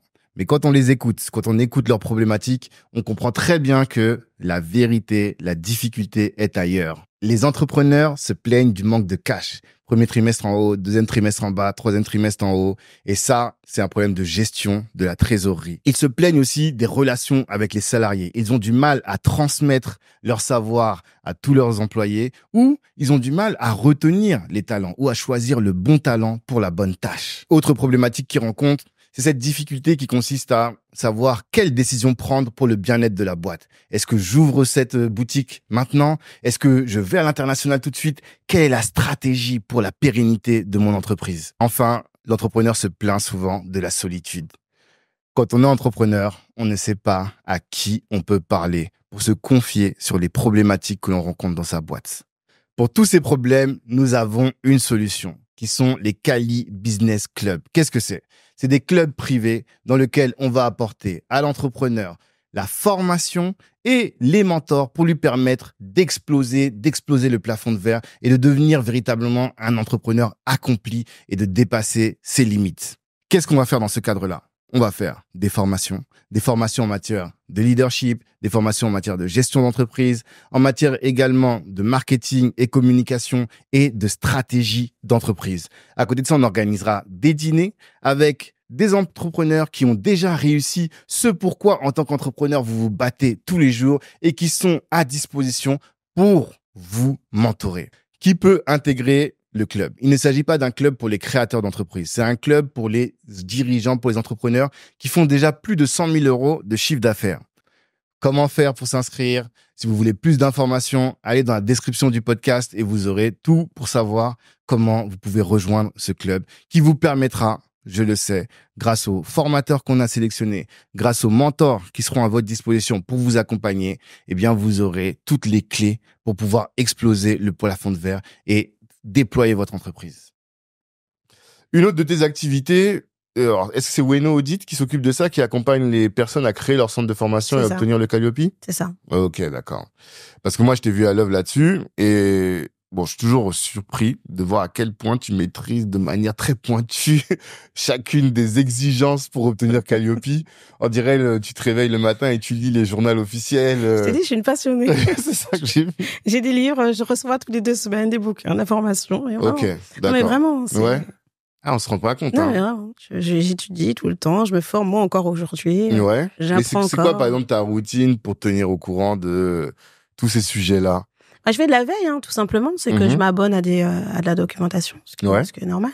Et puis, faut que je sois, même par rapport à mes équipes, je suis obligée de savoir ce qui se passe. Et puis, par rapport à toutes ces personnes qui veulent créer des centres de formation, demain des écoles, ça veut dire que moi, je dois répondre à leurs besoins. Et ils peuvent pas venir en face de moi et que moi, j'ai pas de réponse. Ouais, totalement. Tu vois, tu dois connaître quand même, il y a quand même énormément de choses à savoir. Mais c'est ça, en fait. C'est pour ça que moi, quand je t'entends parler, je dis, mais... voilà. Tu vois? Tu sais que quand les personnes viennent me voir, je leur pose énormément de questions. Et des fois, il y en a certains qui se disent, bon. C'est trop complexe. On va laisser ça. C'est pas. Il faut savoir la suivre, il faut savoir ce que tu veux former. Et c'est bien quand les personnes sont déjà experts dans un métier. Ouais. C'est beaucoup plus simple. Et c'est beaucoup plus légitime. Pour moi. Ouais, non, totalement. Moi, j'ai compris que t'es contre les braqueurs, en fait. Oui, il y en a qu'on refuse, hein, vraiment. Ouais. Bien sûr. Ah, des gens que tu vas pas les accompagner parce que tu sens qu'ils sont venus en braco, quoi. Mais non, c'est pas forcément qu'ils sont venus en braco, c'est que c'est un métier. Moi, je suis dans ce métier. Donc, je vais pas... Il y a de la place pour tout le monde, certes. Mais forcément, si tu mets des personnes qui vont entacher le métier, demain, des gens vont pas te faire confiance. Simplement parce qu'ils vont avoir vécu quelque chose. Oui. Tu vois ce que je veux dire? Oui. Donc, moi, j'ouvre, il n'y a pas de problème, mais j'ai besoin d'entendre le projet de la personne. D'accord. Ce qui est normal. J'ai pas juste, tu veux ouvrir, ok, je t'ouvre, tout ça. Non. C'est quel est ton projet? Est-ce que derrière, qu'est-ce que tu veux faire? Enfin, voilà. Et après, on en parle, on en discute, et puis on valide vraiment si oui ou non, on ouvre avec toi. Et donc, pour toi, si on devait prendre les fondamentaux ou les clés qui doivent te permettre de réussir dans la procédure pour obtenir le Calliope, il y a cette notion-là d'avoir véritablement un métier. Parce que tu sais, des fois, quand tu regardes un peu, avec le recul, hein, quand j'observe le monde de la formation, je me dis, ce qui fait que tu réussis, c'est pas tant ta compétence métier, mais c'est ta rigueur administrative, tu vois. Genre, si t'es quelqu'un de bien rigoureux administrativement, tu vas réussir. Alors que nous qui sommes un peu... Tu vois ce que je veux dire? Et c'est vrai que dans la formation, il y a beaucoup d'administratifs. Si tu n'aimes pas l'administratif, voilà, tu mets quelqu'un dessus. Mais ça, c'est de l'administratif, c'est à côté. Ça veut dire que en fait, l'administratif, c'est si toi, tu veux que ton centre ne ferme pas demain. Mais moi, ce dont je parle, c'est le métier, parce que tu vas former demain. Bien sûr. Ça veut dire que tu peux pas mettre n'importe qui en face de ces personnes qui veulent être formées. C'est pour ça que je dis que quelqu'un, la semaine dernière, c'est pas la semaine dernière, ton dernier podcast, avec Nekao. Ouais, avant-dernier podcast. Voilà. Eux, ils ont un métier. Ils forment. Donc, ils savent de quoi ils parlent. Tu vois? Donc ça, je trouve ça légitime et je trouve ça normal. Et de dire que surtout, la formation, c'est un métier. Donc, en fait, il y a deux sujets sur la formation. Je suis d'accord avec toi, mais pour moi, il y a deux sujets. Le premier, effectivement, il faut que tu aies un métier. D'accord? Il faut que tu aies une vraie compétence. Et dans le podcast avec Nekao, je sais pas si tu te souviens, à un moment, je leur dis, j'en ai marre des gens qui te forment sur YouTube. Eux, ils sont à la leçon 2, ils t'apprennent la leçon 1 et voilà. Beaucoup d'escroqueries, flemme. Mais transmettre à quelqu'un, c'est un métier aussi à part entière. Donc, faut que tu aies un projet. Oui, mais en fait... Si la personne a un projet, par exemple, là, dernièrement, j'ai une personne qui a un projet d'avoir un vivier de formateurs. OK. Pour répondre à des appels d'offres ou pour répondre aux besoins des écoles. Ce qui est très bien parce qu'on en a besoin. Je le dis, je lance ça comme ça. T'as besoin de formateurs. On a besoin, on a toujours besoin de formateurs. Et en fait, le fait de monter une entreprise où tu as un vivier de formateurs et qui répondent aux besoins des écoles ou autres, c'est top. Et donc, elle est experte en RH, mais elle n'est pas experte en commerce ou en secrétariat ou en informatique, mais c'est pas grave. C'est un projet. Ouais. Et ça veut dire que demain, elle va répondre à des appels d'offres ou aux besoins des écoles. Et là, on est d'accord. Mais quelqu'un qui n'a pas du tout de métier et qui va dire, bon, moi, je sais que dans la formation, il y a de l'argent à se faire. Je vais ouvrir un centre de formation. Bon, là... Même si cette personne a les compétences pour agréger et fédérer les bonnes personnes autour d'elle, tu vois. Peut-être, mais dans ce cas-là, on va démarrer la discussion différemment. Quelqu'un qui a des compétences, même si derrière la personne souhaite faire de l'argent, elle va pas démarrer la discussion comme ça. J'en ai ouvert plus d'une centaine de ça, donc on sait comment les gens abordent. Et tu dirais que c'est ça, parce que moi j'essaie d'identifier quelles sont les erreurs que les gens font en général, tu vois, qui les empêchent de bien développer et même de réussir, ne serait-ce que le Calliope, tu vois, parce qu'aujourd'hui c'est un gros enjeu. Qu'est-ce qui fait que les gens, tu te dis, ah vas-y, lui là, ça va pas aller? Alors, là, il y a différentes choses. Par rapport à Calliope, je pense que les gens sont pas forcément formés. Parce que Calliope, c'est la base. C'est vraiment c'est une certification qualité. Exactement. C'est juste pour que tu sois, que tu répondes aux exigences qualité. Donc, ce qui est normal, en fait, parce que, je répète, il y a des projets de vie en face. Donc, c'est normal qu'en face, on puisse donner des formations de qualité. Ouais. Après, ceux qui n'arrivent pas forcément dans la formation, c'est parce que peut-être qu'ils ont pris le métier peut-être trop à la légère, déjà. Et deuxièmement, souvent, ce que je vois, c'est la partie commerciale. C'est une grosse partie. Au-delà, après, t'as la partie administrative. Mais déjà, t'as une partie commerciale. Ça vient pas comme ça. Faut que t'ailles chercher aussi les personnes. Faut que, voilà, il y a tout ça. Et la partie commerciale, elle est énorme. Elle est énorme. C'est que j'ai presque... Là, c'est ce matin que je me disais, ouais, je vais relancer mes formations et tout. Mais on en a fait deux ou trois sessions. Et flemme, en vrai, tu vois, d'être toujours en train de... T'as l'impression que tu dois courir derrière les gens à chaque fois. C'est pas comme avant. Nous, avant, on était très peu. Depuis le Covid. Ouais. Énormément. Ouais, l'offre de aujourd'hui, tu as presque 140 000 centres de formation. Tu vois, donc forcément, aujourd'hui, si tu veux te développer, quand tu es plus ancien, ça va parce que tu as quand même ton nom, tu connais quand même. Voilà, même quand tu travailles avec des structures, elles te connaissent depuis très longtemps. Quand tu es tout nouveau, va falloir aller prospecter. Et c'est énormément de taf. C'est la base. Ouais. C'est vraiment la base de ton activité. Mais quel conseil tu donnes aux gens pour prospecter, donc, du coup? Je leur dis souvent, déjà, je commence déjà par ça, en disant que voilà. Non, je pensais pas, moi, je croyais que vraiment t'étais plus sur la partie, fond, quoi, voilà. Comment est-ce qu'on arrive à avoir Calliope, respecter les indicateurs et tout. Ouais. Là, t'es vraiment une expérience 360 sur le... Vraiment. D'accord. Donc. Non, mais pour la partie commerciale, déjà, il faut avoir une vraie équipe parce que faut être sur le terrain ou faire du phoning tout le temps et bien le faire surtout. Parce qu'on vend quand même l'école ou le centre de formation qui est en face. Et faut pas le faire comme à l'époque du CPF parce que déjà, c'est interdit déjà aujourd'hui. Mais il faut bien le faire en fait. Et aujourd'hui, les entreprises en ont marre. Parce qu'elles entendent toujours le même discours. Donc c'est pour ça que nous, par exemple, quand nous on accompagne, les personnes passent dans la cellule commerciale avec chèque pour être formées. Donc, en fait, on fait des formations en immersion. C'est-à-dire aujourd'hui, quand on ouvre des écoles, surtout les CFA, parce que les CFA c'est quand même un gros bouclard, et les personnes viennent une semaine chez nous. Ils ont une formation en immersion. Ils vont voir tous les services RH, administratif, andragogique, commercial, financier. Vraiment pour maîtriser vraiment toutes les parties. Et ensuite, nous on les accompagne tout au long. Ça veut dire que c'est pas une fois qu'on a fait l'ouverture, Calliope, les agréments, bon, ils n'entendent plus parler de nous. Ça veut dire qu'après, nous, on est quand même là pour répondre à leurs demandes. Oui, bien sûr, parce que le but, c'est, enfin, dès qu'on ouvre, nous, des centres de formation, des CFA, des centres de formation des écoles, pardon, c'est qu'elles tiennent, en fait, et qu'elles se développent. Totalement. Tu vois, donc, c'est important d'avoir un bon suivi. Et tu dis, ce qui fait que elles ne tiennent pas et qu'elles ne développent pas, c'est qu'ils ont pas suffisamment misé sur le commercial. C'est ça. Et une fois que tu as le commercial, après, c'est tout le sérieux qui va derrière. Toute la discipline et toute l'excellence qui va derrière. Faut se le dire, parce qu'après, c'est du travail. Puis on est contrôlé aujourd'hui. Il y a des contrôles de partout. Contrôlé. En fait, il faut être rigoureux sur des petits trucs. Si tu l'es pas, ça ne sert à rien. Parce qu'aujourd'hui, il y a énormément de contrôles de partout, en fait. Non, faut faire attention, je suis d'accord. Je comprends très bien.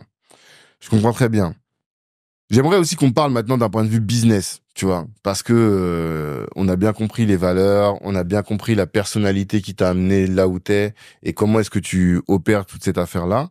Maintenant, en termes de business, t'as dit Weno. Alors, c'est quoi? Est-ce que tu peux décrire toutes les entités déjà de Weno? Alors, nous, on a Weno Audit, création, accompagnement, audit de centre de formation, école. Et Weno US, donc c'est l'école. On délivre des diplômes du CAP au master. Et là, dernièrement, on a ouvert une branche Weno Immobilier. Immobilier? Oui. Ok, d'accord. Et tu me disais aussi la dernière fois quand on parlait que, alors, Weno Immobilier, vous avez formé sur l'immobilier? Non, pas du tout. Alors, ça, c'est les branches, les grosses branches d'activité de Weno Holding. Ok, d'accord. Après, si tu parles de Weno, l'école. Aussi. Effectivement, on ouvre des branches, on se spécialise. Ça veut dire que là, on est en train d'ouvrir Weno Restaurant. On va former parce qu'il y a une pénurie au niveau de la restauration. On ouvre Weno Immobilier. Donc là, on va former parce qu'on a une grosse boîte dans l'immobilier qui recherche vraiment des agents co. Et on ouvre très prochainement Weno Mode. Pour de la couture, vraiment on est dans le milieu mode et ça s'arrive bientôt. Donc là, tu as dit, il y a toutes ces activités-là, une trentaine de salariés aujourd'hui. Combien en chiffre d'affaires? La question de Tanguy. La question de Tanguy. Je crois que maintenant, je vais l'appeler comme ça. On va mettre un petit générique, tadadin, tu vois. Non, mais avant de répondre, alors, ce que je voudrais dire, c'est que par rapport au chiffre d'affaires, on est dans l'éducation. Ouais. On n'est pas une entreprise de restauration, un magasin. C'est pas la même chose en fait. Nous vraiment, on n'est pas là pour faire du bénéfice parce que quand tu me parles de chiffres, on entend derrière du bénéfice. Nous, c'est vraiment l'école, elle génère des fonds et derrière, elles réinjectent. Parce que nous, on est en pleine expansion. Et derrière, on reverse des bourses aussi, parce que là, on est en train de mettre en place des bourses pour les reverser aux étudiants. Et c'est vraiment donc, et puis bourse d'excellence, les meilleures, ou sociale ou excellente d'ailleurs? Excellence. Excellence, ok. Présence, assiduité. Voilà. Ok. Donc... si on parle juste de Weno Roni, on va parler des autres, mais si tu parles de Weno Roni, oui, on a 1 million 300 000. Ok. Non, pourquoi est-ce que je parle de ça? En fait, quand on s'est appelé récemment, je sais plus à quelle occasion on discutait au téléphone, et je t'ai dit, toi, t'aimes pas trop parler. Tu m'avais dit ça. Ouais. Et moi, je t'ai dit, on a besoin que des femmes prennent la parole. C'est vrai. Et que les femmes noires prennent la parole. Parce que on reçoit, tu vois, on a fait plus de 250 épisodes, même presque 300 épisodes en tout. Et majoritairement, en vrai, c'est des hommes, tu vois. C'est vrai. Tu vois ce que je veux dire? Et alors que je me rends compte que, alors déjà, moi, je trouve que les femmes travaillent mieux, tu vois. Dans le sens où elles sont plus rigoureuses, plus... elles sont pas dans le fake it till you make it. Donc toi tu vas pas mentir. Tu vois, t'aurais pu venir ici et dire ouais, on va faire ça. Si c'était un mec à ta place là, avec tes résultats là, t'aurais entendu des choses, t'aurais dit mais on a l'impression que c'est une multinationale, il a déjà fait Facebook, tu vois. Alors que vous, souvent les femmes, voilà, de manière consciencieuse et de manière appliquée, vous exécutez presque à la perfection. Et ça, on n'entend pas beaucoup, tu vois. Et c'est dur. Et après, il y a aussi toute la partie des femmes qui nous écoutent et qui en ont marre d'entendre toujours les mêmes mecs, toujours raconter les mêmes histoires. Elles ont besoin. Notre métier à nous, c'est de rendre visible l'invisible. Donc, à la base, de faire en sorte que la communauté noire voit des noirs et voit des noirs qui sont dans l'excellence. Mais dans cette communauté noire qui voit des noirs dans l'excellence, on a aussi besoin de voir des femmes qui sont dans l'excellence, tu vois, pour que mon fils, quand il écoute, puisse se dire, ah bah, tu vois, des sœurs comme ça, il y en a, tu vois, et j'ai besoin. Et lui-même, il va tirer ses petites sœurs, et même ses petites sœurs, quand elles te regardent, elles vont dire, ah, ok, tata, là, vraiment, tu vois, c'est ça. Et le chiffre d'affaires pour un entrepreneur, c'est une manière objective de comprendre l'impact économique qu'il a. Je pense que c'est ça la vérité, tu vois. C'est vrai. Et c'est pour ça. L'idée c'est pas de rentrer dans le fond de ta bourse, mais de se dire voilà. Et nous on a un objectif. Je sais pas si je te l'ai dit, c'est que j'ai envie là avant que la fin de l'année, on ait 500 millions d'euros de chiffre d'affaires générés par tout notre écosystème.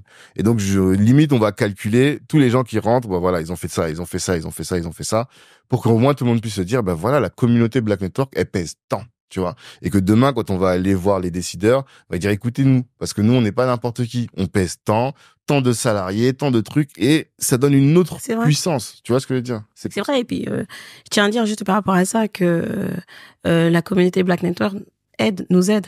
Moi, ça m'a aidé aussi parce que tu fais des formations, tu accompagnes aussi. Et en tant qu'entrepreneur, c'est important aussi de se faire accompagner. Ça, c'est encore un autre métier. Et ça, faut se le dire aussi. Ouais, toi, tu fais la différence, effectivement, entre accompagnement et formation. C'est deux métiers totalement différents. C'est vrai. C'est vrai que j'ai pas encore réfléchi à ça. Tu m'ouvres un nouveau sujet de réflexion. Et donc, alors, tu disais, voilà le chiffre, voilà les équipes, voilà les nouvelles cellules que tu vas ouvrir. Comment est-ce que tu décides, finalement, d'ouvrir telle ville, telle activité, voilà. Quel est le processus là dans la tête de Gwenola qu'on aimerait découvrir? Ouais, c'est de la stratégie en fait. C'est déjà le fait, comme je te dis, d'avoir formé mes équipes déjà sur le siège, l'entité principale qui est à Paris. Ça me permet moi de prendre du recul et de pouvoir voir ce qui se passe autour et de réfléchir en fait à l'expansion. Voilà, aujourd'hui on a aussi, tu vois, on n'en parlait pas, mais quand je disais international, aujourd'hui on a Dubaï, mais on fait que du distanciel, tu vois. Ça fait un moment, ça fait très longtemps qu'on est là-bas, mais c'est que du distanciel, tu vois. Mais c'est important parce qu'il y a un marché. Là, des formations, tu vois, des formations. On a beaucoup de Français qui sont à Dubaï, qui veulent des formations. D'accord. Là, c'est vrai qu'on nous a demandé aussi de venir pour faire des diplômes français là-bas parce que effectivement, il y en a très peu, même pas. Et souvent, c'est dommage parce que c'est vrai que souvent ils sont obligés d'envoyer leurs enfants autre part et pas rester à Dubaï en fait. Parce que les diplômes français, faut se les dire aussi, c'est des beaux diplômes aussi. Ouais. Donc voilà, faut pas non plus envier les autres pays. Et là, comme je t'avais expliqué aussi en Arabie Saoudite, mais là on est toujours en pourparlers. Bon, il y a une grande discussion qui se fait. Ok. Mais voilà, on discute. L'Arabie Saoudite, on m'a appelé. On m'a appelé, ils nous ont demandé d'ouvrir un Ueno là-bas. Ok. Tu vois, c'est pas forcément moi. Moi, pour Comment l'instant, ils ont pensé à toi? Bah, en fait, c'est tout simplement, et c'est pour ça que c'est important d'être dans l'excellence et la discipline. Parce qu'on a formé une personne chez nous qui était le cousin la famille d'une personne qui était en Arabie Saoudite, en fait. Qui est partie vivre en Arabie Saoudite et qui s'est mariée avec un Saoudien. Et du coup, ils nous ont appelés pour pouvoir qu'on puisse en discuter et voilà. Donc, c'est pour ça qu'en fait, notre travail, il est important. Parce que, de toute façon, on nous voit. On voit ce qu'on fait. Totalement. Et en ce qui concerne l'expansion en France, c'est que moi, je développe par rapport à, je te dis Marseille, parce que je savais qu'il y avait un gros besoin. Là, à Lyon, nous, c'est les entreprises qui nous ont appelés. Qui nous ont demandé, parce qu'ils avaient des entreprises sur Paris avec qui on travaille déjà. Ils ont dit, voilà, à Lyon, on a besoin de vous. Et du coup, on a ouvert avec des responsables d'une structure d'un gros magasin, je ne citerai pas le nom, qui aujourd'hui souhaitait avoir une école Ueno. Donc en fait, on est en collaboration et on ouvre un Ueno ensemble sur Lyon. D'accord. Voilà. Et puis prochainement, Rennes, parce que je suis née là-bas. Oui, c'est vrai. Oui, c'est vrai. Donc normalement, 2025, Rennes et Lille, on y travaille. Donc c'est vraiment, faut voir ce qui se passe, faut voir les besoins aussi, on n'ouvre pas comme ça. Et voilà, moi le fait, comme je te dis, d'avoir une équipe qui gère sur Paris me permet aussi de pouvoir réfléchir et d'avancer. Non, mais c'est top. Et les difficultés qu'on a souvent dans la formation, c'est la gestion de la trésorerie. Beaucoup, je parle avec les dirigeants de centres de formation.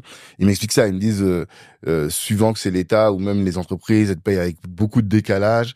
Et ça fait qu'au final, toi, tu dois gérer le courant. Comment est-ce que toi, tu gères ça? Ouais, voilà, c'est ça. Faut juste être bon gestionnaire, en fait. Je pense que le plus dur, c'est la première année. Une fois que tu as passé la première année, après, faut garder une bonne trésor, parce qu'effectivement, tout dépend quel est ton financeur.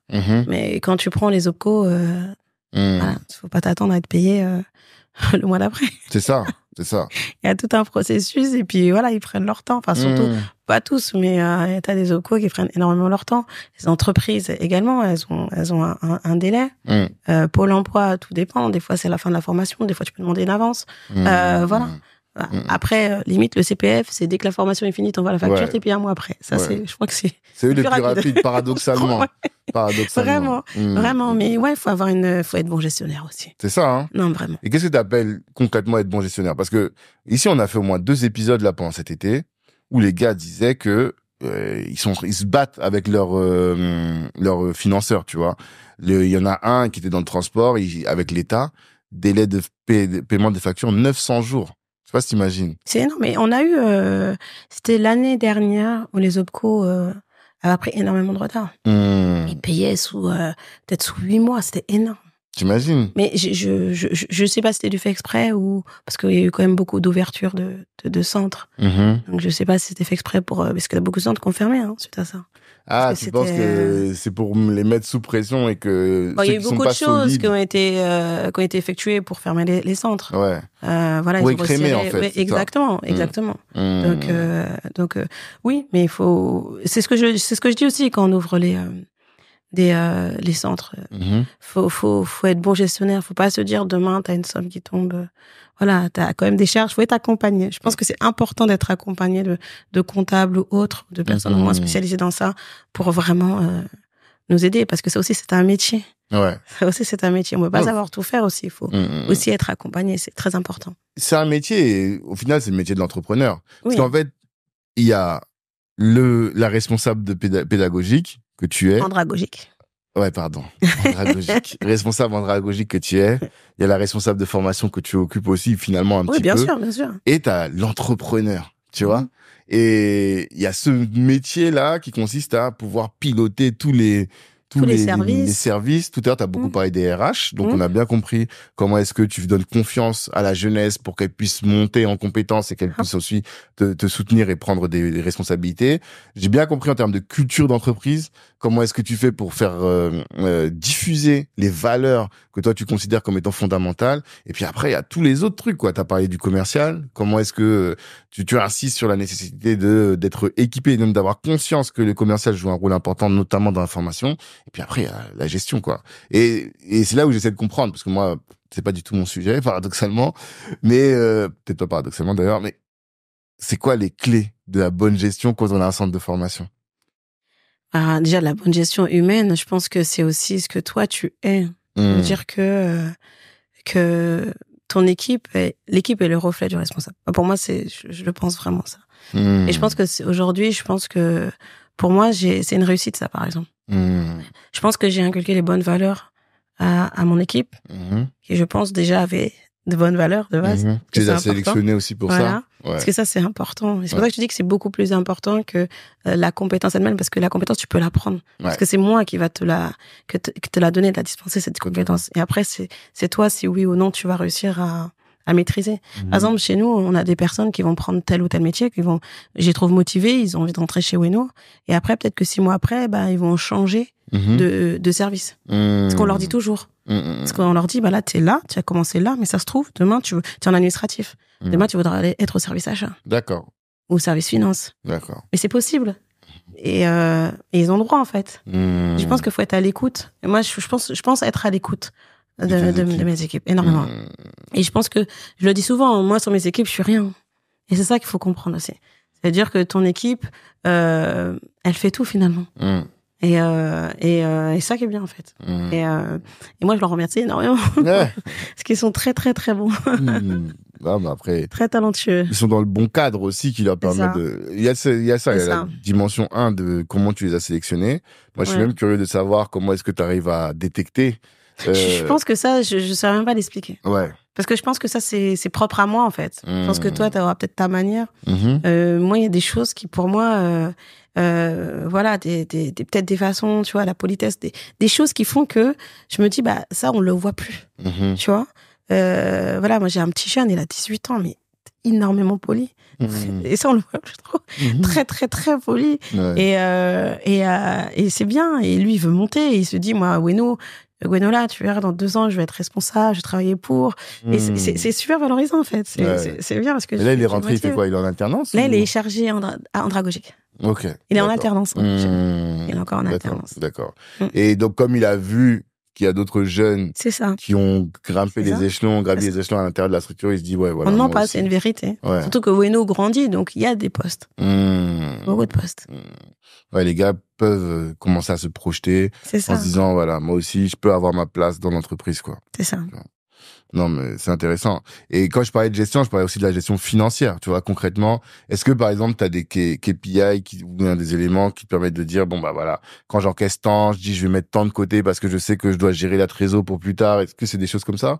Oui, ça, c'est super important. Déjà, de savoir tout ce qui sort de l'entreprise. Et dans un centre de formation, je pense que même comme d'autres entreprises, il y a énormément de choses qui sortent. D'accord? Donc, déjà, il faut le savoir. Là, je pense qu'à la base, c'est de savoir ce qui sort. Et ensuite, toujours garder une bonne trésor. Parce que les centres de formation, tout dépend. Parce que, il y a des petits centres, des gros centres. Il y en a qui font du 200 000, 500 000. Il y en a qui font du 2 millions. Enfin, il y en a même qui font du 20 millions. Ouais. Je ne citerai pas de nom. D'accord. Mais c'est énorme. Ouais. Et je pense que en fonction du chiffre que tu fais, il faut toujours que tu gardes une trésor. La première année, c'est dur. Ça, je l'entends. C'est pour ça que peut-être que des fois, pour certains, faut peut-être commencer avec un budget. Moi, je sais que j'ai jamais commencé, j'ai jamais fait de crédit. J'ai travaillé à côté pour pouvoir avoir le budget pour. Ok. Parce que je voulais pas. Ça aussi, c'est moi ma manière de faire. Hein. Moi, j'ai jamais voulu me dire que j'ouvre une entreprise avec un crédit. Ok. Parce que derrière, tu dois rembourser. Donc là, je sais que je ne dois rien.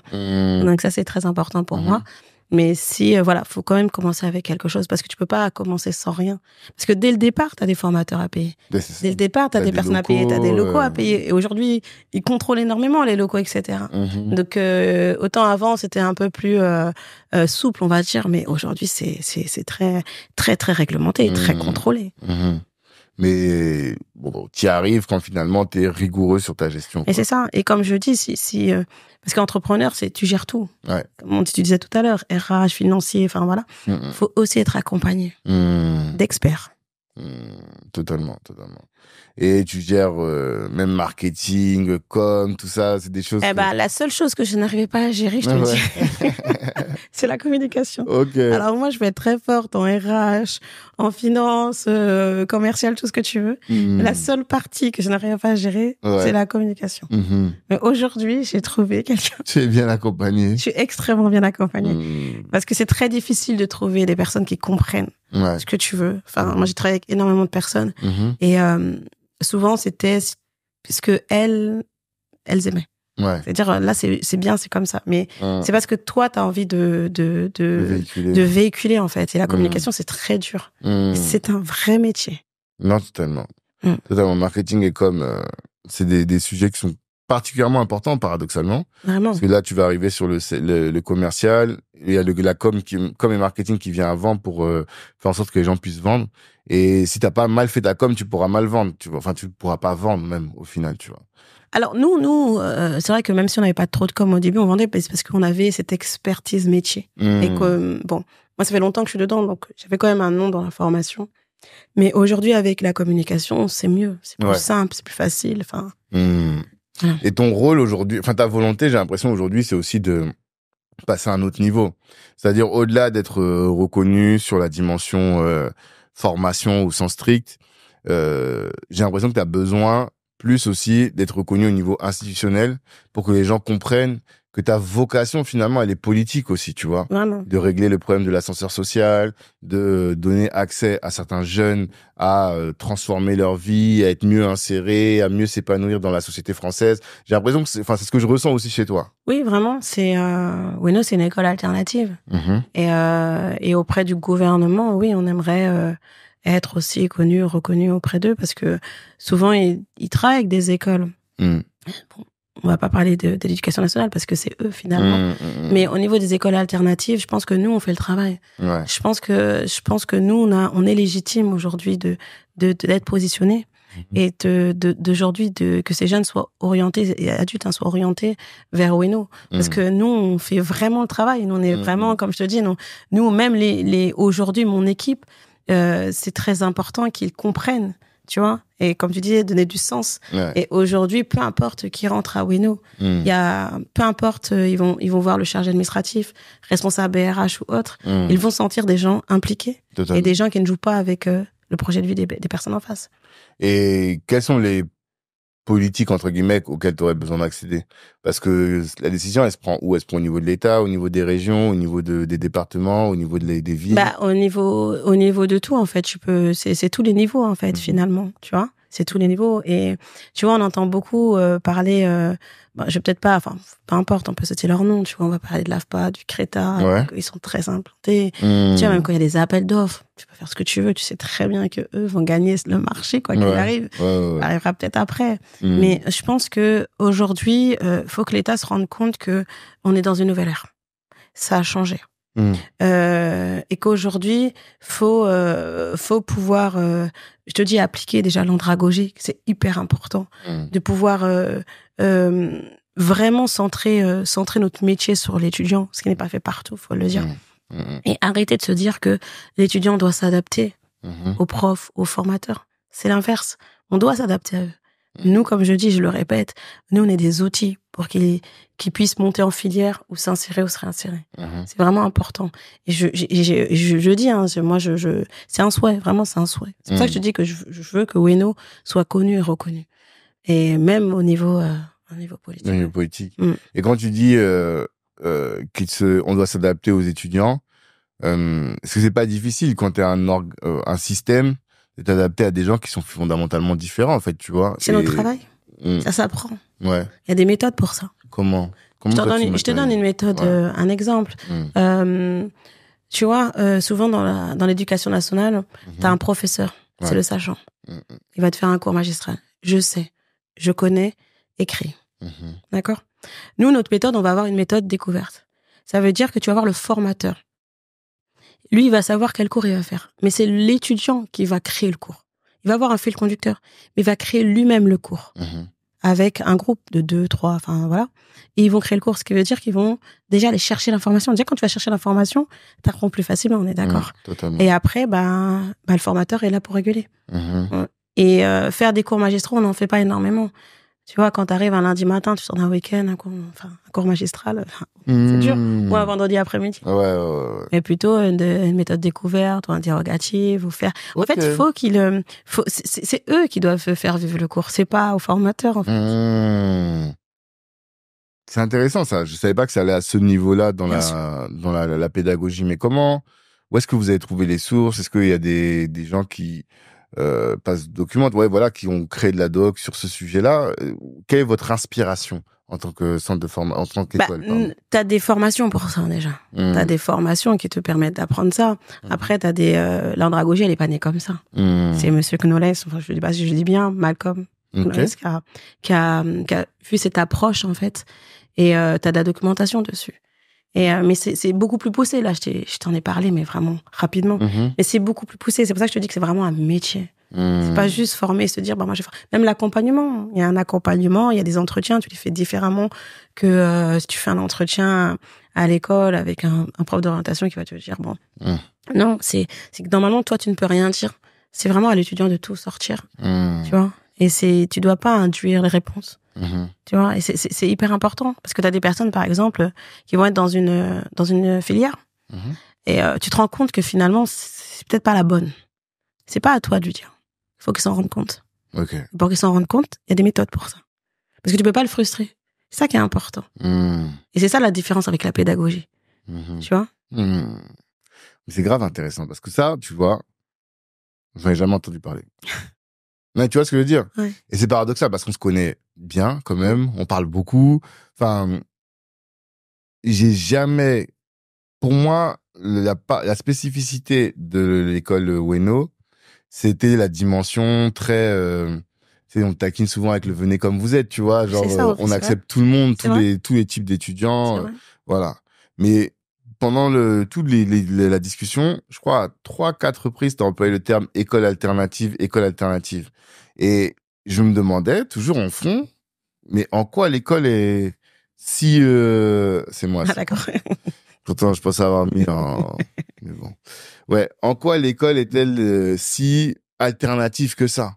Et finalement, là, t'expliques que même dans la... J'allais dire dans la pédagogie.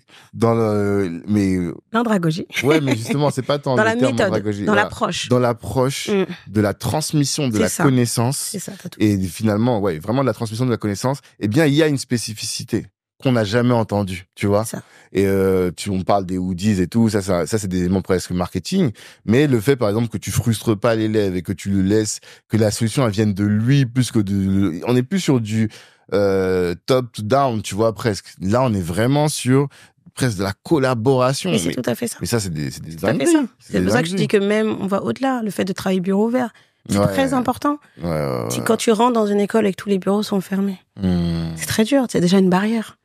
Tu vois, il y a tout ça en fait. C'est-à-dire que tout étudiant peut aller dans n'importe quel bureau et discuter. Moi, la plupart des étudiants, ils savent même pas que je suis la présidente. Ouais. Mais c'est pas grave. J'ai pas besoin. On se tutoie, ils me voient. C'est pas le plus important parce que le plus important c'est eux.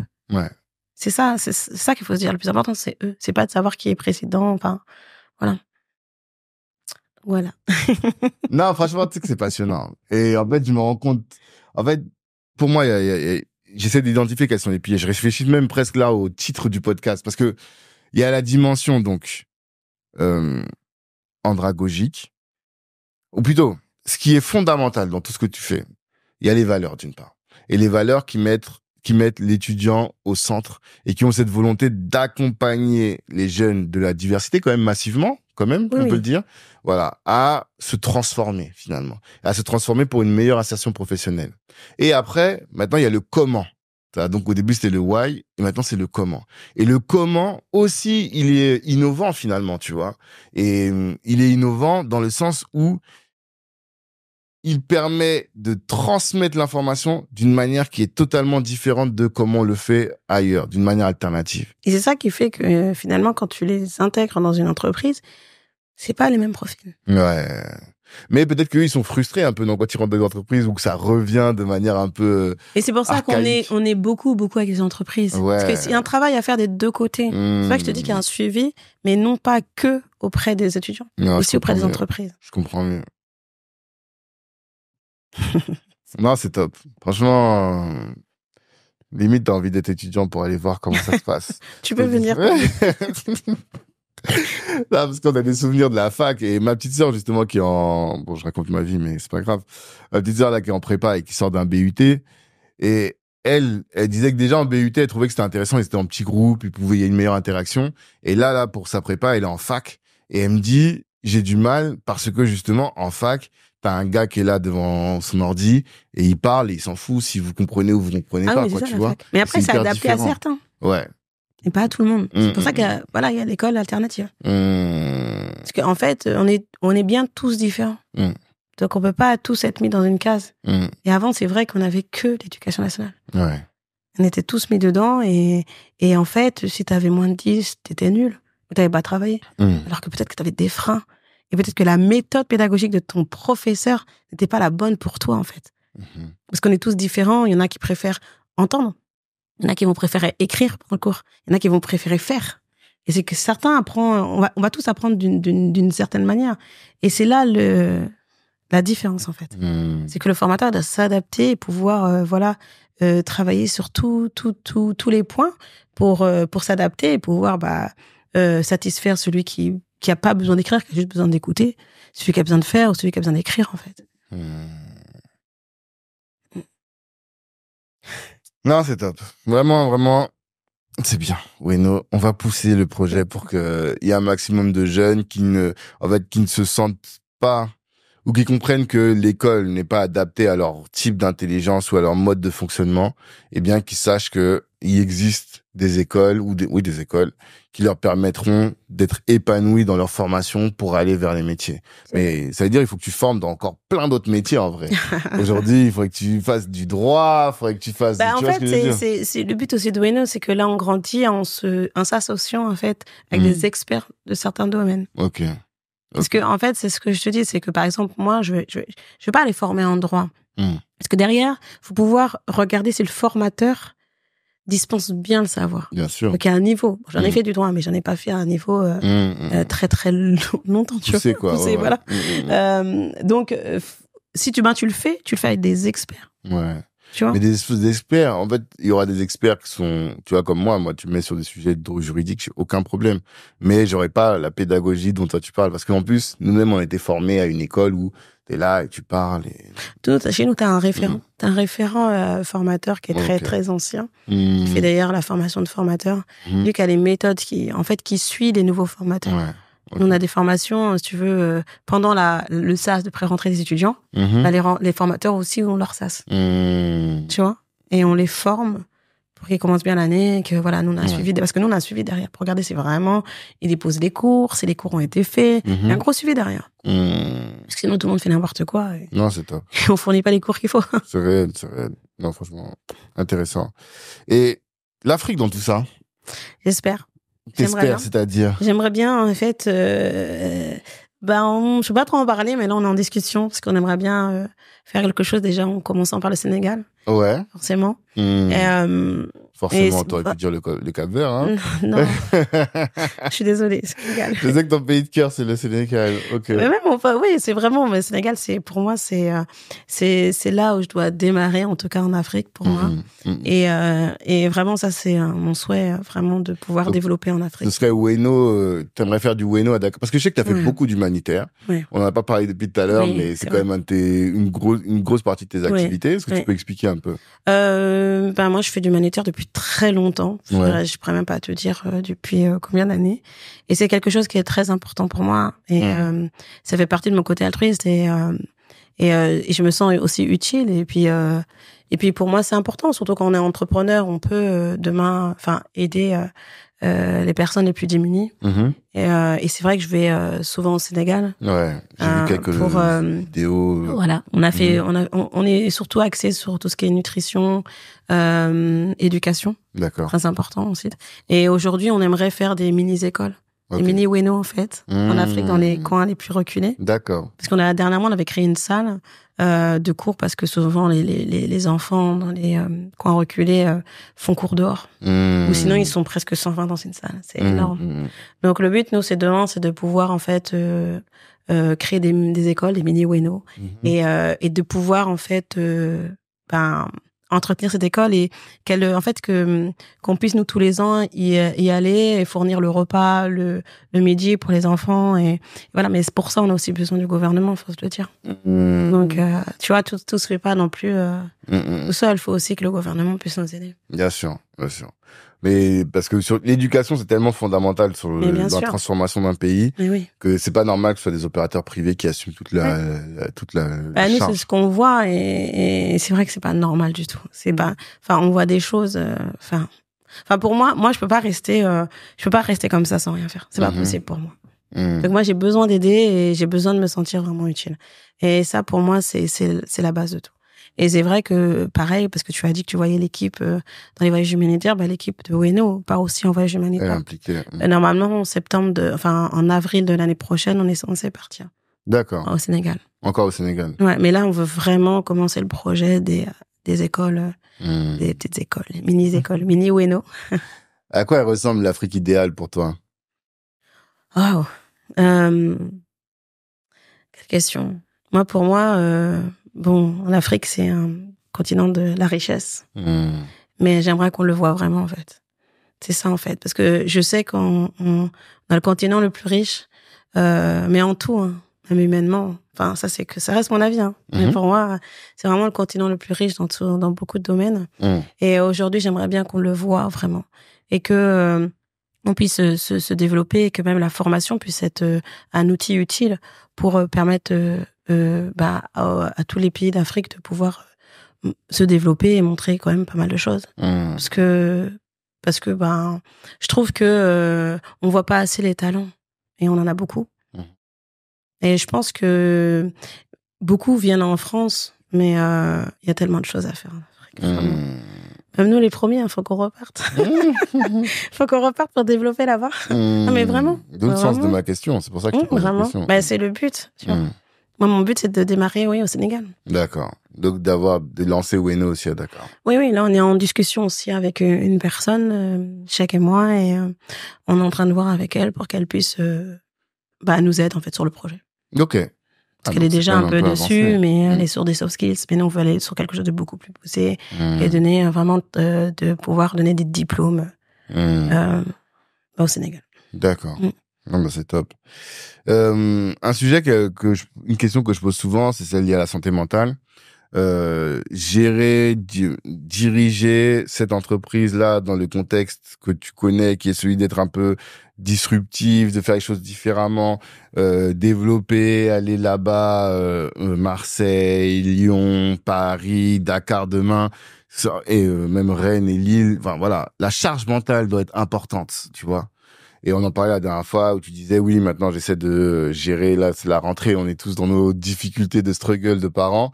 Comment est-ce que tu fais pour garder la santé, l'équilibre mental dans toute cette difficulté quotidienne, enfin face à toute cette charge quotidienne?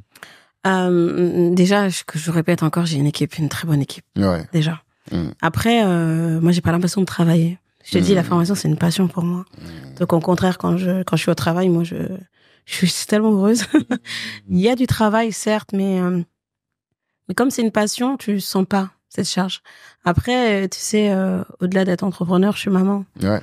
Et je pense que déjà, pour moi, en fait, être maman, c'est déjà gérer une famille et gérer une entreprise. Une famille, c'est quand même une entreprise, faut se le dire. Beaucoup de gens le disent. Ouais. Voilà, t'as tout, t'as du RH, t'as l'administratif, t'as vraiment de tout. Et pour moi, quand tu sais gérer ça, après, le reste, vraiment, c'est vraiment de l'organisation. Quand tu sais qu'avec tes enfants, c'est de l'organisation, après le reste, pour moi, c'est beaucoup plus simple. La famille, c'est beaucoup plus dur. Ah ouais? Ah oui, c'est un autre poids. C'est tes enfants, tu dois vraiment, tu vois, tu dois tout gérer. Donc pour moi, c'est vraiment la partie la plus dure. Donc après, les entreprises, pour moi, c'est plus simple. D'accord. Donc charge mentale, je le ressens pas vraiment. Je le ressens pas parce que je te jure, j'ai tellement une bonne équipe et je suis tellement bien entourée, que ce soit au niveau entreprise, enfin au niveau professionnel qu'au niveau personnel, que voilà, j'ai cette chance de pouvoir être bien. C'est bien. Oui, vraiment. Franchement, c'est bien. Parce que y en a plein qui souffrent, tu vois, en tant qu'entrepreneur. Tu sens que quand tu parles avec des entrepreneurs... Il faut savoir stopper aussi, c'est ça aussi. Ouais. C'est pour ça que je te dis, il faut être bien entouré. Parce que des fois, il faut savoir aussi stopper quand tu ne peux pas. C'est ça aussi la charge mentale. Ouais. C'est que tu t'arrêtes quand tu ne peux pas. Donc moi, je sais m'arrêter quand je ne peux pas. Ok. De dire aujourd'hui, je bosse pas. Il faut savoir. Mais des fois, tu ne peux pas, on est d'accord. Ouais, non, mais voilà. Très bien. C'est ça. Ça aussi, c'est de la gestion. Bien sûr. La gestion mentale. Ses propres ressources, ses ressources humaines, de soi-même, quoi, en tant que ressources. Mais c'est important parce que si tu sais pas gérer ça, après, ça te posera énormément de problèmes, que ce soit au niveau professionnel que personnel. Et j'insiste sur le fait que je sois maman et je peux pas me permettre. Donc, faut gérer tout ça. Non, c'est top. Enfin, je comprends très bien, je vois très bien ce qu'il en est. C'est quoi ta vision par rapport, ça c'est la question de nos partenaires Nekao, justement, t'as parlé du podcast. Tu connais la question si t'as écouté le podcast? Non, j'aurais demandé quelles questions ils veulent absolument que je pose à tous nos entrepreneurs. Et ils m'ont dit, quelle est ta vision, ou bien quel est ton rapport avec le Bitcoin? Aucun. Je vais aller chez eux pour me former, c'est ça. De toute façon, je compte les appeler. Attends, filme, après je vais leur envoyer. Non, mais je compte aller chez eux parce que j'ai écouté et ils sont très intéressants. Ouais. Très, très intéressants. Mais aucun. Pas du tout. Tu veux pas investir? Non, c'est même pas que je veux pas investir. Dans les bitcoins, hein. Oui, mais c'est que je m'y connais pas. Ouais. Et je veux pas parler de quelque chose que je ne connais pas. Donc, je veux me rapprocher d'eux. Parce qu'après, j'aurai un avis. En tout cas, Tracy, c'est son sujet. Lui, il est à fond Bitcoin, blockchain. Et il y aurait vraiment un sujet à voir. En tout cas, si tu veux comprendre le sujet, il faut les appeler, quoi. Non, bien sûr. Faut pas hésiter. Dernière question. On a parlé là pendant, je pense, plus d'1h30. Qu'est-ce que tu veux absolument que... Ah non, pardon, avant ça. Attends. Il y a la question sur les habitudes. Ça m'intéresse. Parce que vu que tu es très organisé, oui. Je me demande... Je suis obligée. Non, bah, ça peut nous intéresser, tu vois. Parce que j'ai lu le livre, là, Rien peut tout changer. Et là, même en ce moment, je suis en train de lire l'effet cumulé. Je sais pas si t'as déjà entendu parler de ce livre-là. Je le vois. Tu vois sur tes réseaux. Ah, t'as vu? Ok. Bon, ça, c'est mon livre du moment, voilà. Tu vois. Et il explique, c'est la même notion qui est derrière, finalement. C'est le fait que l'objectif que tu veux atteindre, c'est le résultat de petites choses que tu vas faire et qui, à la fin, vont produire beaucoup de résultats. Tu vois, voilà. C'est vrai. Et il donne des exemples. Il dit, par exemple, quelqu'un qui décide de manger 120 calories de moins pendant un X temps. Si tu prends 2 personnes, lui, 120 calories, c'est pas grand-chose, tu vois. Mais 2 personnes, bah, au début, ça va aller. Et puis un jour, toi, tu vas faire un bond dans le sens où ton poids, il va changer et l'autre, elle va continuer à grossir. Et idem pour les gens à qui tu donnes 3 millions d'euros une fois et l'autre auquel tu vas donner 1 centime qui va se doubler tous les jours. Au début, la personne qui a 3 millions d'euros, elle va être devant toi. Et au bout, je crois, de 21 jours, bah, ton centime, là, qui s'est doublé, bah, lui, il va te permettre d'atteindre 3 millions. Et la fois d'après, 6, après, voilà. Et donc, ça, c'est l'effet cumulé de nos actions qu'ils peuvent avoir à la fin. Voilà. Et donc, ça me permet, quand je lis ces livres-là, à chaque fois, je me demande, OK, d'accord. Bon, maintenant, quelles sont les habitudes que je vais mettre en place dans mon activité qui vont avoir un impact considérable dans 5, 10, 15, 20 ans, tu vois.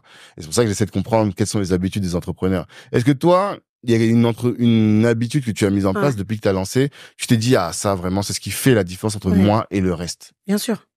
Le matin, quand je vais en travail, je vais voir mon équipe, chaque personne de mon équipe. Et je parle avec chaque personne de mon équipe. Okay. Ça veut dire que je connais mon équipe. Je les connais très bien. Et je pense que c'est ça qui fait qu'aujourd'hui, Winos développe. Vraiment. Et même les autres activités développent. Parce que je pense qu'aujourd'hui, nos collaborateurs, c'est important de s'intéresser à eux. C'est pas juste on travaille ensemble. C'est qui tu es. Et plus tu vas t'intéresser à ton équipe, plus tu vas savoir c'est aussi ses besoins. Et savoir s'il y a des choses à changer ou autres. Moi, je trouve que c'est important. Je donne un exemple. J'ai une collaboratrice qui, aujourd'hui, s'occupe de sa famille. Et tu vois, elle avait besoin de travailler encore plus parce que c'est un peu elle qui porte tout. Derrière, nous, on avait une activité en plus qu'on cherchait un prestataire. Mais finalement, elle a pu reprendre cette partie-là en tant que prestataire. En plus de son travail. Voilà, parce que le week-end, elle est chez elle et qu'elle sort pas vraiment. Et elle me disait, j'aimerais bien trouver une autre activité. Voilà, elle est bien, mais elle a besoin de plus pour ses parents, pour sa famille.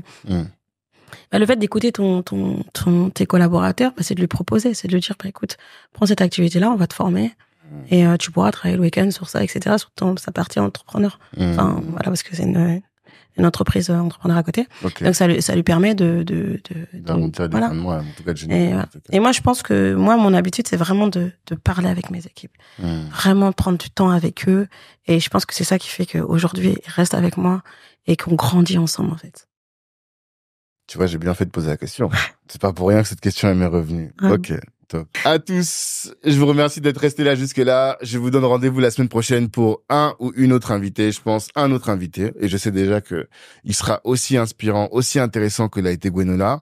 D'ici là, partagez, commentez, likez, abonnez-vous, activez la cloche des notifications, toutes ces choses-là qui vont nous permettre de faire grandir la chaîne YouTube et de vous permettre de découvrir des profils encore plus intéressants comme l'a été Gwenola et comme le sont ceux qu'on découvre tous les jours. Des gens qui sont invisibles mais qui pourtant gagnent à être visibles pour être les rôles modèles de nos enfants et de nous-mêmes. Ciao tout le monde.